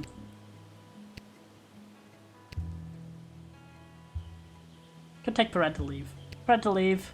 Was one of them supposed to be a stay-at-home dad? Yeah, I thought about it, but I hadn't decided. I forgot. I just autopiloted the work. Welcome, Argentum Fox Raiders Kings. Come in. I hope you had a great time over on the stream. And welcome in to some tiny lifing where currently I accidentally left my newborn baby at home by themselves. You had some plan? Yeah, I completely forgot about this plan. I was so used to just sending my tinies to work, and then I was just like, yeah, I don't know about my baby, my child. Liam is charisma level 10. Nice. Oh no, yeah. Took parental leave. Why am I bored? Because I'm bored. Okay, it's fine. The baby needs a bath. Bathe the baby. And then food. I'm bored because I'm bored. Yeah, I was just like, why was the sting? Because sometimes I confuse the upset sting. Thank you for the pasta check, appreciate it. With the bored sting. The quote of the year. Yeah, that wasn't my finest moment. Silly. Silly indeed. Are you guys enjoying the massive emotes? That's the April Fools of the chat overlay I use. I'm pretty sure it's the April Fools, it might be. They stay forever. It's very funny, yeah. Just whatever the last emote was. Okay, now pick up the baby. Put down the baby here. Enhance the flavor. I need to make my emotes. Emotes are based. And then grab a serving. Is this fine for babies? Okay, yes, it's fine for babies. Grab yourself a serving. Can you get a pet in this game? Not yet, no. Yellow Halt. Or is it like SimCity Bionode's extension? This is still an early access game. So there isn't expansions or anything yet. And then a lot of content is still in development. It is a game made by Al, my friend. And he's a solo dev, so things do... What are you doing? You. Go away. Things are to come. There are no plans for paid DLC. Yeah, that as well. You'd commission me as a matching. Friend coded this, Jackass. Yeah. I also helped. Not with the coding, but I've done some consulting for the game. The fridge. Really? Oh, very nice, yeah. So there are plans for me to be able to survive, so the plans are more based on ethics than feasibility at the moment, yeah. Put down. I'm not on that level of coding yet, SMHing. Yeah, I mean, I don't understand shit, so... Oh, I forgot. Put this down. Clean up. I need an upgrade of me coding. Omega lol, yeah. Right. Yeah, potty help. I'm not on a level of coding. Neither am I. I've done some coding in high school, but I've probably forgot most of it. I just know a little bit of HTML, but that's like very basic. I mean, currently I've got him on parental leave. Potty scale at level 5, let's go. Is that max? Yes, why are you sad? Pee pee poo poo. Terrible. But max potty skill. We need more communication, don't we? Go upstairs. Put the baby down. Peepo. Peepo poo poo. Education really gives special reward personalities when you grow up. Yeah. Which is why we're gonna help. We're too sad. Why are we sad? We're not. Oh, because one needs us so low. Holy shit. Alright, get this. Get a nice shower. Watch some TV. And bebe. Guess you gotta go to potty by yourself. I mean, you're max potty skill, so you're chilling. Okay, why is the baby so confident all the time? Still from the found new home. Like, that just lasts really long. Because of the hair, surely. Confident baby, people clap. Liam is coming home from work. Nice. So one parent goes to bed, the other one is about to take over. Serve food. The kid just loves the new home. Yeah. Make some mac and cheese. Some TV. I mean, it's quite a nice house. I mean, look at this is the house. I built this when the 2-story update just came out.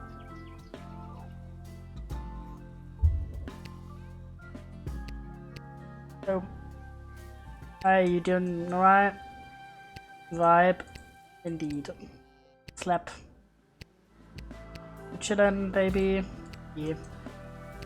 It's like the first proper 2 house I saw. Yay! How you've grown, aw. Explain relaxing. So you know that thing. Ask about day.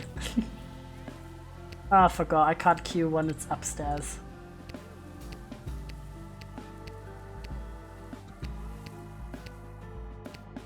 Really? That is already fixed. Update soon. Yay! Soon. Yeah. What? What? You're upstairs. What do you mean? Oh my god. Christ's sakes.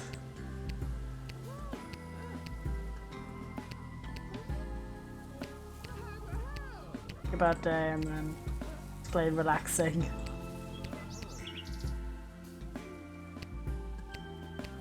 Still confident. They just became friends.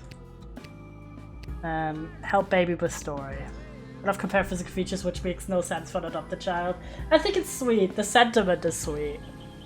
It's like, even if you aren't biological related, you can like have some stuff in common. Clap.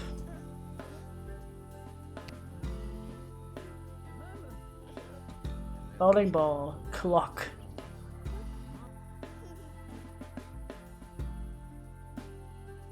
Aww. Aww, look! They're hanging out. Nice. Okay. You need to put the baby to bed. Bebe. After that we need bathroom break.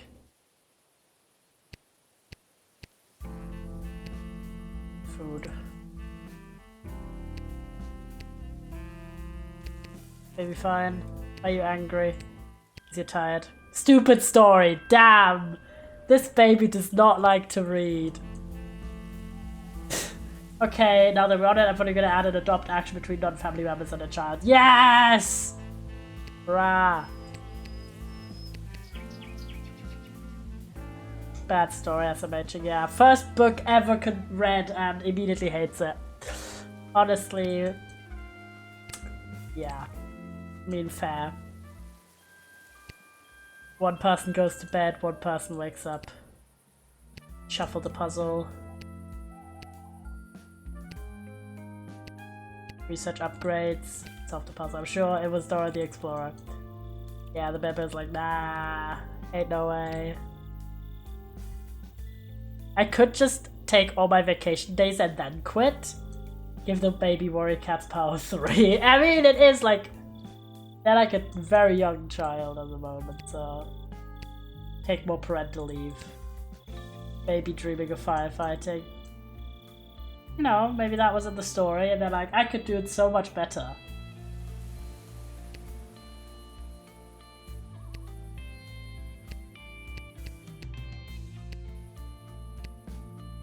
Reasoning level 3, let's go.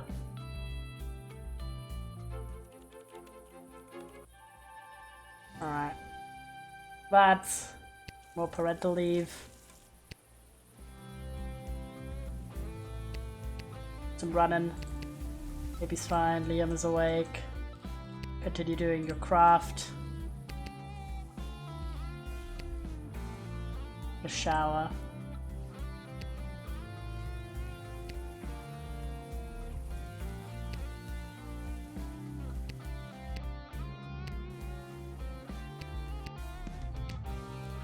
Check if there's any upgrades I hadn't done.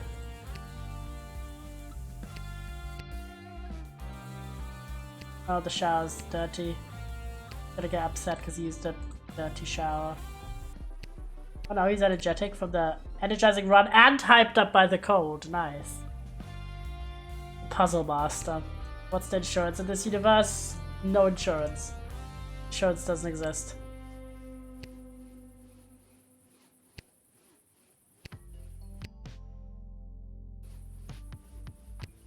Have a PC upgrade. Bed. Oh, we should light the fire. Oh yeah, I should add back the lamp in the bathroom. I just removed it because you couldn't reach that puddle in the corner. I think I ate old mozzarella, oopsie. No! Despair! Alright.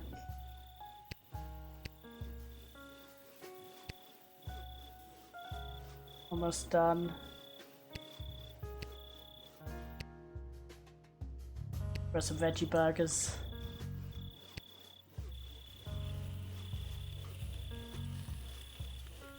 Want Liam to finish up his crafting.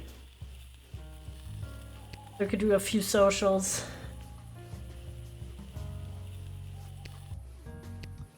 Yay!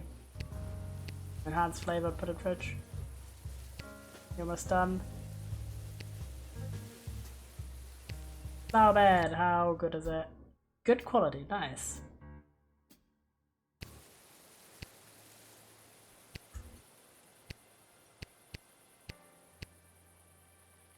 Have a bit of food. Some of that nice pesto and chicken gnocchi. Nice. It up.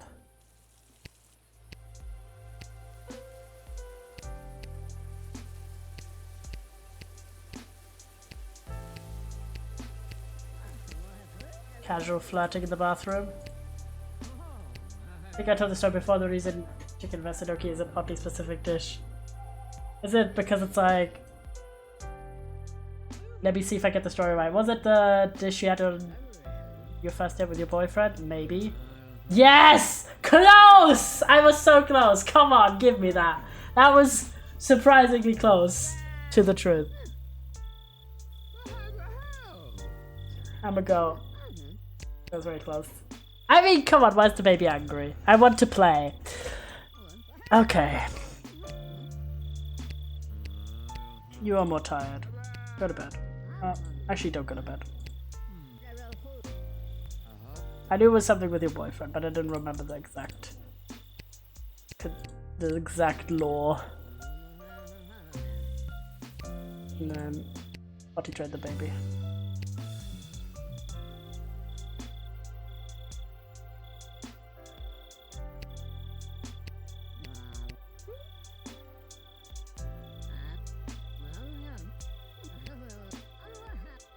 Should have left the food upstairs. Wait, I could actually cook some stuff here. Can I not? Anything that's not for, that is for babies? Yes, vegan sausages apparently. Because then he'll put it down here and the baby can eat it upstairs.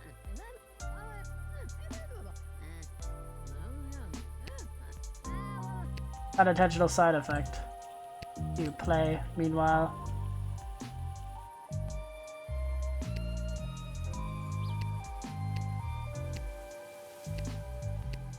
You go to the bathroom. Clap. Baby eating on the bed, okay.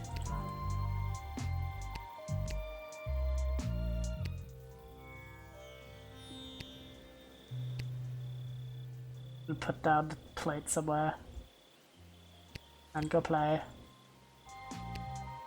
Oh my god, Levis is gonna work in an hour now. Dispatch. Alright, dreaming of handcuffs. I see you, Liam. Alright, that'll be it for the day, chat. I'm quite tired and hungry, but I had a lot of fun. And obviously we're going to do more family gameplay on Tiny Life soon. Tomorrow we're doing Stardew Valley Co-op. It is 7 PM BST. Very much looking forward to it. It's going to be a banger experience. I'm sending you, of course, to my friend Toby. It's his birthday. So if you haven't followed him already, do follow him. Bye-bye, hello, stare. And followed him already, follow him with the raid. Drop some raid emotes if you can. And if there's any like disposable income you have left over, donate or gift some subs. Or subscribe to him. Subscribe to him in general. He's a lovely fella.